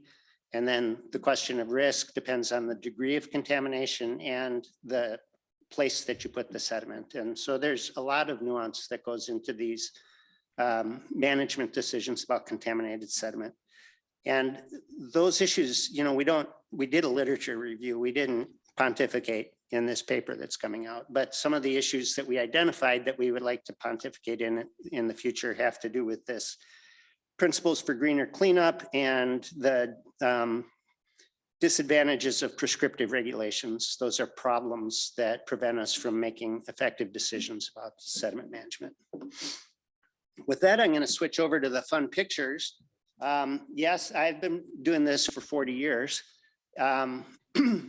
Actually, that picture in the early 1980s, I was a wilderness educator at the time, but I quickly became an engineer and it's been downhill ever since. And so I'm still doing it. I've been doing contaminated sediment work since about 1991.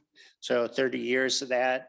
Started at New Bedford Harbor in Massachusetts and did some work there looking at expected value of information, which is a concept that is still not mainstreamed 30 years later.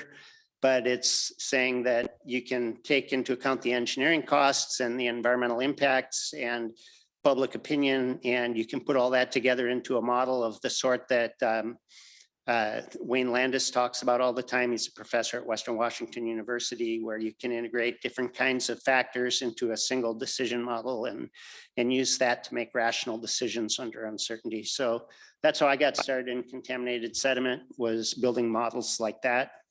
Then I did a lot of bioaccumulation modeling to look at fate of PCBs in the environment. And I've done a bunch of other stuff since then.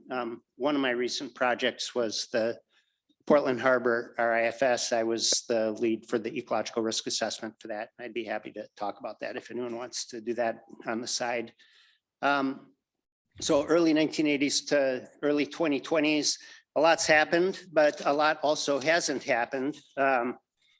A lot that has happened. Let's see, in the 1980s, soon after I left the mountains, I was carrying stacks of punch cards across the Texaco Chemical Refinery in Port Neches, Texas, to the compiler, which was a machine that you stack the cards in and it reads through the cards, and that's your computer program.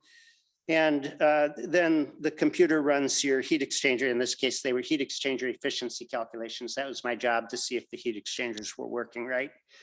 I remember not waiting twice for my report to, I didn't have to think twice about waiting for a week to get my report that came out. It came out on 11:17 green and white striped newsprint. And that seemed like modern technology. It was a wonder of modern technology that you could run a computer program. You didn't have to do it by hand. When I moved to Port Neches back in 1983, I arranged to get a phone hooked up in my apartment, and the clerk showed me the new model, which had push buttons instead of a dial. It was really cool. 15 years after that, I moved to Sydney, Australia. I lived there for a while, and I was working for Sydney Water on water quality issues associated with their stormwater and sewer overflows into Sydney Harbor. And I wanted to get an answering machine for my apartment so that I could take the calls that came in the middle of the night from the United States. And I learned that they didn't ever have answering machines there, because they went straight from pre-answering machine days to cell phones. And so I got this cool thing that was a cell phone, which was something I didn't really know anything about at the time. And you could actually use it to make phone calls and nothing else, but you could make phone calls as long as you were in the city. It didn't work if you weren't in the city. But so anyway, so I got a cell phone, and technology continued to race ahead. Now I'm managing a small company where we do a lot of GIS and data management work, and we do a lot of statistical analysis, and it's just amazing what people are doing at my company. I can't keep up with how fast the technology is improving. The workplace is radically different than it was at the turn of the century. 2000 would have felt like science fiction from the early 80s when I started. And then I think about now to the year 2000, and it's changed even more. So over the 40 years that I've been working, the world has changed an incredible amount. Things that we do now would have seemed like magic 20 years ago, and things we did 20 years ago would have seemed like magic 40 years ago. And yet the practice of environmental risk assessment, if anything, has regressed. We were better at it 40 years ago than we are now. Now it's just a matter of calculating a quotient. You get a number that a regulator tells you to use, and you measure a chemical in a sample, and you ask whether the concentration in the sample is higher than the sample, or higher than the number that EPA told you to compare it to, or whoever the regulatory agency is. And that's considered risk assessment these days. And that's not risk assessment. And for people to say that these decisions that are causing us to move huge volumes, how many train cars? a lot of train cars across and over through up the Columbia River, past the dams to a landfill where it's going to sit in a landfill. That's based on a risk assessment or a risk-based decision is not an accurate statement. That's a decision that might not be irrational, but it's certainly not risk-based. So could we move on to the next slide, please? This is getting at where that decision comes from. The picture on the left is Love Canal outside of Buffalo, New York, near Niagara Falls. And Love Canal was a place that was going to be developed as luxury property. And a gentleman bought the land and was digging a canal around the Niagara Falls and ran out of money and sold it to Hooker Chemical. And Hooker Chemical used it to dump drums of waste. And those drums eventually got covered up, and then they built houses on top of them, and people got sick. And it was a serious health situation that happened at Love Canal. The headline on the right is actually, I'm exaggerating a little, it's from 2018, I think. It's not from the early 2020s. Paranoia runs deep. Tim Miller tells farmers, other people believe we have a Love Canal out here. What is this? It's that they didn't have wide enough buffer strips around their farm fields in Minnesota. And so it was a Love Canal situation. And people don't understand that that's an exaggeration. I mean, literally, people don't understand that that's an exaggeration. Love Canal and the width of the buffer strips are two very different situations. And these are obvious statements that seem like nuances in the modern world. People just, it's too subtle for people to really think about. And so we're making bad decisions. We're making bad decisions because we haven't adapted to the fact that the world is a lot better place. We've done a lot in terms of environmental improvement over the last 40 years. We have a lot better capability to understand these problems now than we had 40 years ago, and yet we're not doing as good a job of it as we did 40 years ago. So move on to the next slide, please. I found an ad in the New York Times this week that wraps the whole thing up quite nicely. It's a Cartier ad. Feelings aren't facts, but they can be powerful motivators. That was the tagline in the ad, and and their other line in the ad is, let's use eco-anxiety to drive environmental action. Okay, this is it in a nutshell. This is what we're doing these days, is we are channeling people's anxiety to serve as the basis for decisions. And now the statement, feelings aren't facts, but they can be powerful motivators, that's a bit inflammatory, and feelings are facts. They're facts about how people feel, and people have legitimate reasons, and they feel the way they feel, not because they're crazy. They don't feel the way they feel because they're irrational. They feel the way they feel for reasons that maybe don't have anything to do with chemical concentrations that they're being exposed to in sediment. However, that's where they have a lever. That's where they have some opportunity to influence the way things go. And so we're putting a lot of responsibility on environmental cleanup to generate eco-anxiety that will allow people to move forward an agenda to shift responsibility in a way that is more favorable for the agenda that they're trying to push. I told you I was going to go a little bit wild today, and so I did, but I don't think that this is unrealistic, what I'm saying here, and I don't think it's unrealistic that to say that this idea of using eco-anxiety to drive environmental action isn't an important part of the way the world works these days. And so when the Army Corps of Engineers says that it wants to use 100% of dredged material beneficially, That's not an outrageous statement. 100% of the material could be used beneficially. Some of it has to be treated. Some of it has to be isolated so that the exposure is eliminated. But we don't need to be putting this stuff in landfills. And we don't need to be shipping it across the state. There are ways that we could be using this material that is much more cost effective in terms of the cost of the remedy, but also more cost effective in that much of the material is going to be generating environmental benefits. It's not just going to be sitting in a landfill. So there are different ways that we could be doing things. Next slide, please.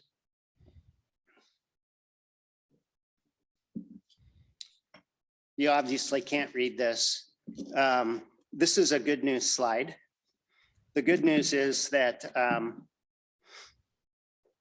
this is sort of a silver bullet. This is work that was done by the National Academies of Sciences to change the risk assessment process that we use in the United States, environmental risk assessment process, to address the very things that I've been really hyperbolic about and ranting about for the last 10 minutes. This is a problem that the National Academies has recognized. They came up with a process to get away from where we're headed in the risk assessment world. The bad news is that nobody knows about this. Nobody has read the book, but it's out there. It's a 2009 National Academy of Sciences publication. If you're interested in risk assessment, you should read this book. The conventional risk assessment process that we use is a couple of boxes right in the middle of the diagram there. Everything else is about what's the context that you're looking at this problem in. And it's rigorous analysis of the context so that you understand what the risk decision is that you're making and why it's important. So the National Academy has figured something out that if we were to implement it would lead to much better decisions on sites like Portland Harbor. Next slide, please. Okay, so I only have a few more slides and they're just a few examples. There is some good news, actual good news. And the good news is that contaminated sediments are being used beneficially. I think we heard earlier that, oh no, this is my second conference today, by the way. I did a Zoom conference early this morning that was in London, and I'm mixing the two up right now, but there was some discussion about the mercury problems in San Francisco Bay in the earlier conference. And there is a mercury problem in San Francisco Bay. It's associated with 19th century gold mining in California. And yet they're using contaminated sediment beneficially. And this is one of the large sites where contaminated sediments are being used. It's the Montezuma wetlands, which is up at the very northeastern extremity of San Francisco Bay. And it's a privately funded project to restore historical wetlands. And it's actually phase one of construction has happened already, and they're using material that's being dredged out of San Francisco Bay, and they're creating wetlands and creating habitat, and the habitat is being used by wildlife, and it's a success story.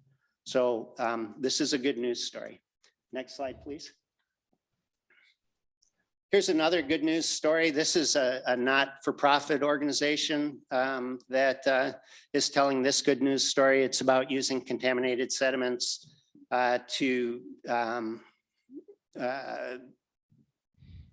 restore eroded beaches, and it's providing nesting areas for birds, including endangered species, and turtles and horseshoe crabs. This is an effort, again, it's a private effort by a not-for-profit organization that's causing people to decide that they're willing to try something different than landfilling. Next slide, please. This one here, obviously you can't read it. You don't need to read it. The point is it's another not-for-profit, but this one is working programmatically to identify issues and help people understand the issues associated with beneficial use, so that they can then take those issues to their local community and use what they've learned to help make better decisions. That's the cleanoceanaction.org is the group that's doing this. And finally, one more. This is the best of the bunch. It's It's about Texas, and Texas actually has really policy for contaminated site management. The Texas Risk Reduction Program 30 TAC 350. What they've got there that we don't have in this part of the world is called compensatory restoration. And what that means is that you can restore ecological habitat offsite. And by so doing, you can get credit for the risk, the ongoing residual or the ongoing risk on site while you allow natural recovery to occur on site. So that you don't have to dig this stuff up or take it anywhere. You either use natural recovery or enhance natural recovery, leave it in place, but you've compensated for the ecological effects by creating habitat offsite. And you don't get credit for having eliminated the natural resource damages. You're still on the hook for those, but you don't have to dredge the sediment either. You can create habitat that will serve as mitigation for the habitat that's lost until such time as natural recovery has occurred. And then there's a whole plan about how long you expect it to take for natural recovery to occur. And there's a monitoring plan that goes with it. And there's, there's contingencies if it's not working the way you thought it was going to. So Texas actually has a good thing going on in terms of its risk reduction program, and it's called compensatory mitigation. So it's a pretty cool concept.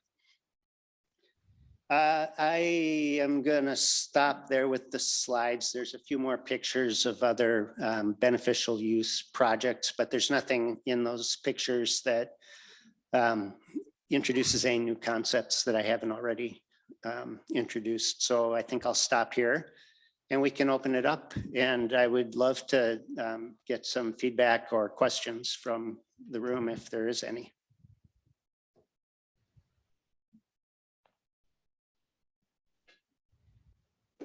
Take the mic to the back. And David is still online with us, so you can direct your question to David. Sure, it really could be directed at either of you. Are we going to consider confined disposal of contaminated sediments to be a beneficial use? Sometimes. Yeah, depends on the context. This is David. I've actually got an interesting example of that. There was a project back when I was in the private sector down in the Los Angeles area where an old borrow site off the coast of Long Beach was proposed as a pilot placement area for contaminated material out of the Los Angeles River estuary.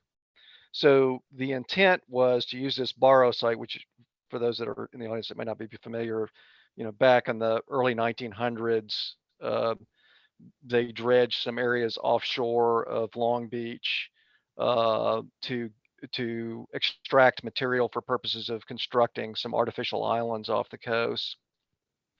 And these pits basically have sat there for the last nearly 100 years.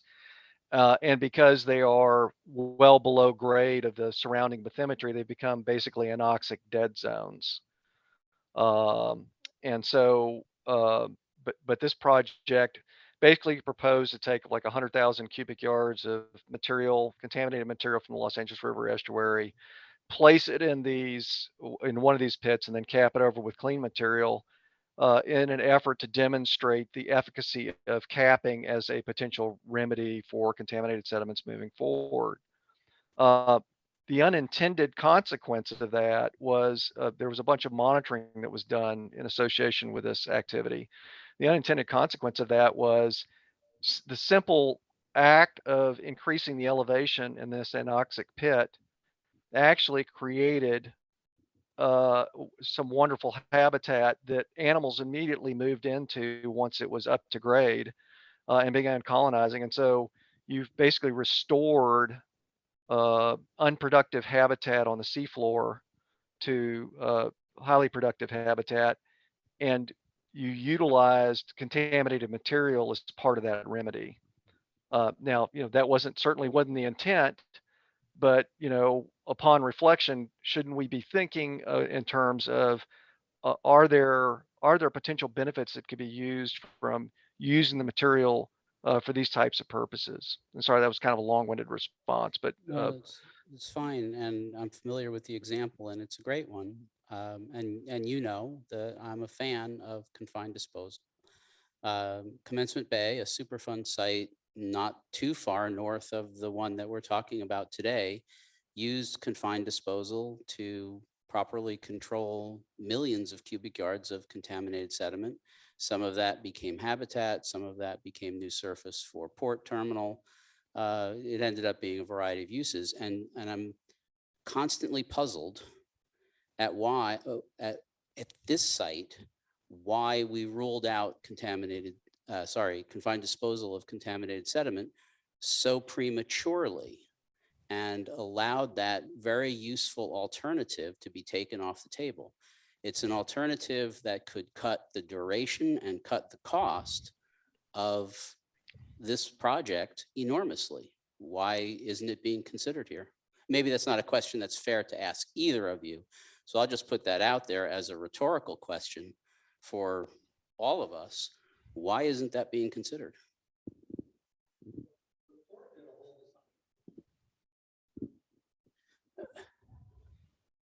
Yeah, I know. I was the project manager for the ECA that selected confined disposal. But then EPA promptly dismantled the concept and allowed confined disposal sites to be called underwater toxic waste dumps without challenging that notion. Now, we talked a lot today about decreasing duration and decreasing cost and controlling risks to the community. Confined disposal does all of those things. That saves landfill space, which we need for a lot of other stuff. Amen. If you have your phone with you, before I take the next question, if you have your phone with you, one of the things that came up at my earlier conference today was Todd Bridges is also works with David at the ERDC, the Army Corps of Engineers Engineer Research Development Center. And he put out some numbers. I'm not going to read the numbers to you. I'm just going to tell you the website. Your jaw is going to drop when you read them. ncdc.noaa.gov/billions. Go to the website and look at the environmental damage being caused because we don't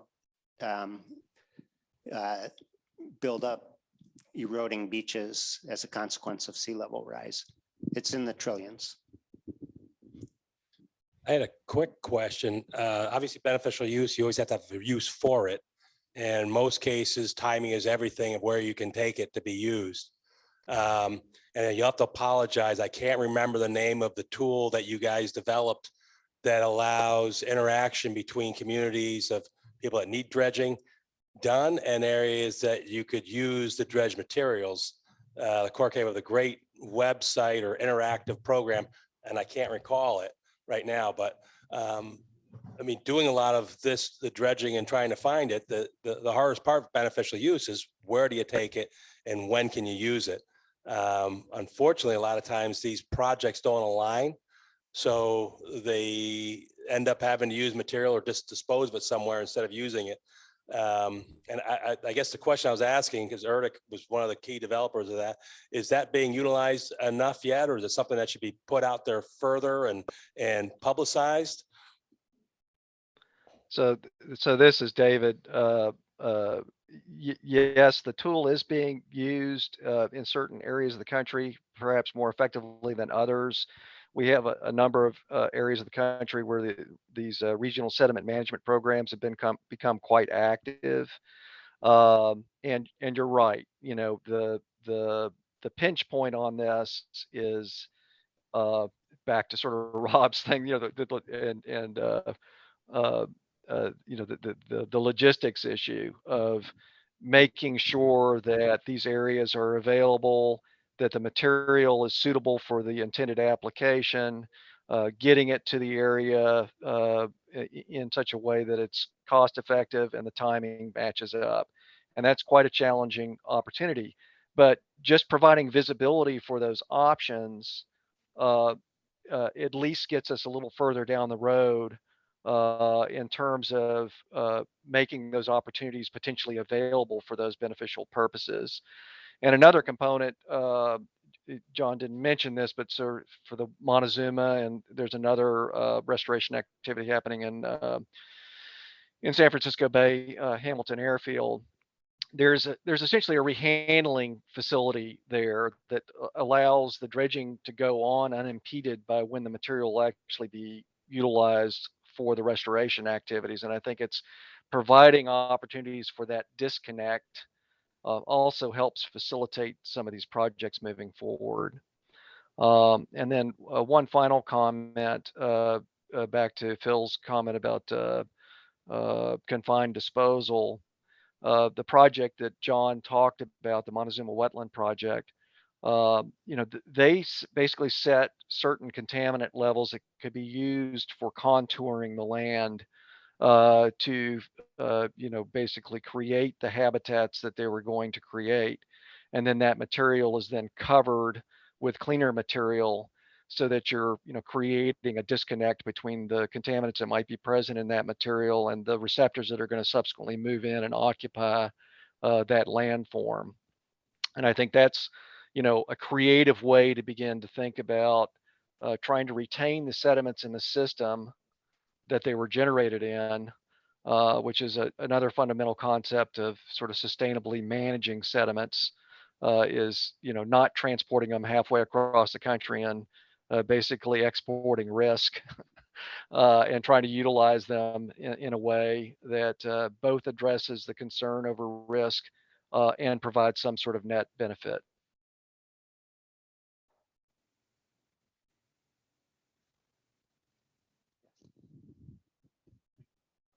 Got a battery swap.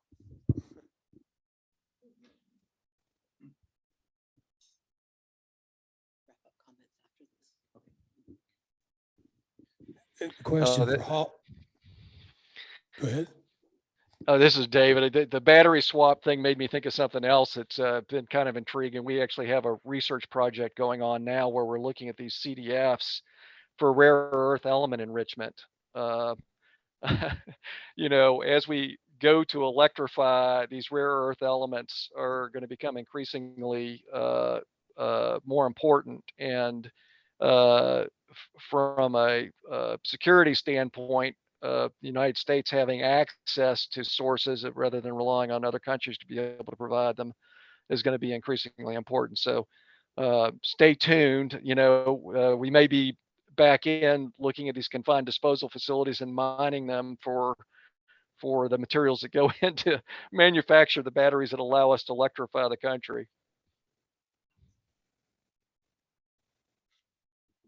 Maybe this is a question for Holly, a DLF community person. Are all your slides on the website? That's question one. Question two, though, is for contamination, PFAS, PFOS, the polyfluorinated substances. In Oregon, the Arlington hazardous waste, they're kind of trying to make that as a place to maybe put these chemicals, but they're forever chemicals and they're in 96-97% of our bodies now, right? So is there a way that contamination of, everything's contaminated, right? And they're contaminated with this. How are you going to deal with those? How are you going to remedy that instead of transporting to a landfill? That's question one. Question two is the flow of the Columbia River. Climate change, we're losing glaciers and all that kind of stuff. There could be a loss of flow in the Columbia River, which could decrease the amount of electricity produced. How does this sediment created there? How are you going to get rid of it? How are we going to keep using electric cars if we don't have a way to produce it by free energy that doesn't create by fossil fuel? I'm going to take those as rhetorical questions because I don't have answers for them, but they're excellent questions. The question about PFAS, I guess I'll try a little bit. I would say that, as with all chemicals, when the science of toxicology and chemistry for those chemicals is still developing, we don't have all the answers about how to manage those chemicals safely. And I would say that we're still in that boat with PFAS, and that we have to be particularly cautious with decisions that would result in long-term elevated exposure to PFAS. And by elevated, I mean elevated above ambient background concentrations that are widespread presently. So we don't want to create hotspots of PFAS. We don't want to create hotspots of opportunities for people to be exposed to PFAS. And because we know less about the toxicology and chemistry of PFAS at this point, it's important that we are cautious about it. I do think that we know enough to know that, PFAS in groundwater that people are using as drinking water supply is unacceptable, and that has to be cleaned up. I'm not sure beyond that how much we know about the actual risks as opposed to the actual concerns that people have about PFAS. I don't yet know what's safe and what's not safe, in my opinion. And safe and not safe is always a personal opinion. So I would want to make that point clear when I say safe. I mean, what would my opinion be about that, which is no better than anyone else's. But we don't know everything we need to know about that class of chemicals yet. This is David. I would just add to John's comments that there's an enormous amount of research that's currently ongoing, looking at the PFAS family of compounds and trying to better understand not only risk but remedy and the technologies that are going to be required. I think forever chemical has been thrown around a little bit too much. That nothing is really forever. Things can be done to remove and destroy PFAS. The problem right now is that those types of solutions aren't currently practicable because of the energy requirements and the scalability of those types of technologies. But there are advancements in the technology, and it's occurring at a fairly rapid pace. So stay tuned, I guess, is my response on that. With regard to pool capacity, that's a huge issue for the Army Corps.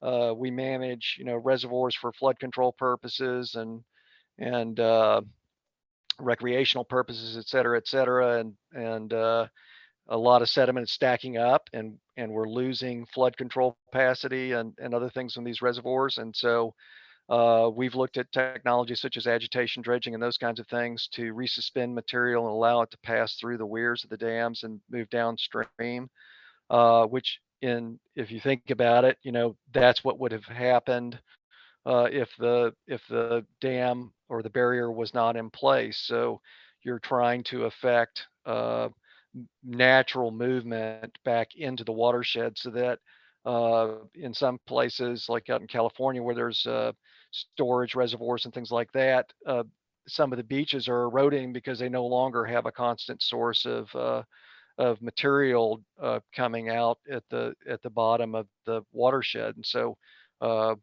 moving that material from behind the dams back into the watershed and allowing it to transport is one practical way to affect ensuring that those beaches remain stable. Thank you, David. It's so great to have you with us. Next time, we hope that you can be in person, but thank you for being here, and thank you, John. And so John started off his presentation talking about how much things had changed, advancement in technology, and it is really mind-blowing, but then it's also shocking to think how progress is slow. And our first conference on the Portland Harbor, before it was listed, was in 1998. And we have had dozens of conversations about these kinds of issues. And it feels to me like we're at a critical moment. Like things are ready to break. Things are ready to move forward. With that in mind, I think it's a particularly valuable moment for everybody to come together. Thank you all for being here.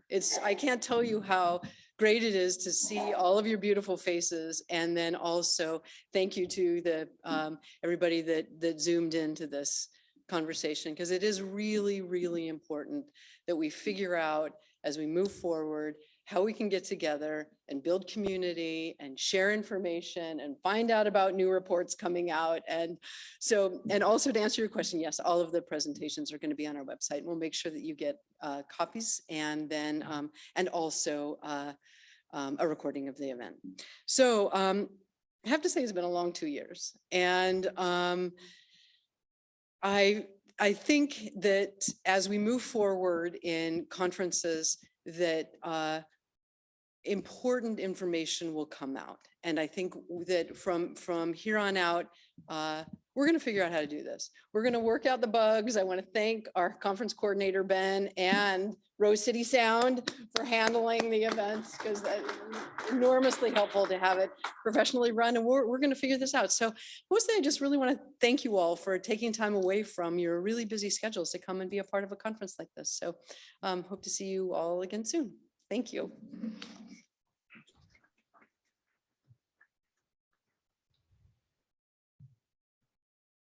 So grab yourself a kombucha or whatever we have out there right now. And, you know, we have this place until 6. So enjoy the conversations.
It's interesting thinking, like even thinking about the mighty schools.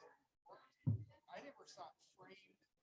I don't think the court has framed it too. Or somebody else to frame that. It's like both the CAG meetings, they were convinced that this break was going to happen. That area was going to fall apart. This oozing black ooze was going to go into the river.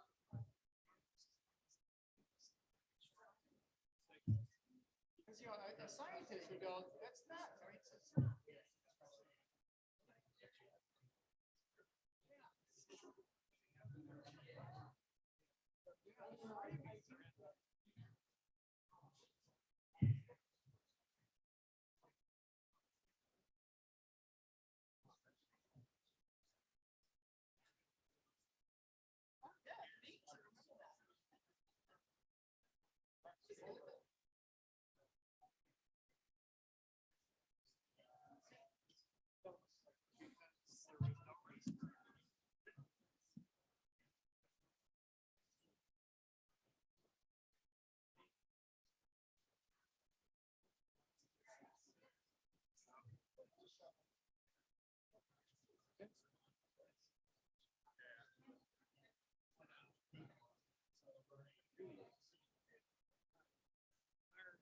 that's the pinch point. Like, I don't think anybody, well, maybe there were about 3 of us got what we were saying about risk and how 40 years ago, yes, it was risk. You know, it was like, yeah, you were thinking about it.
So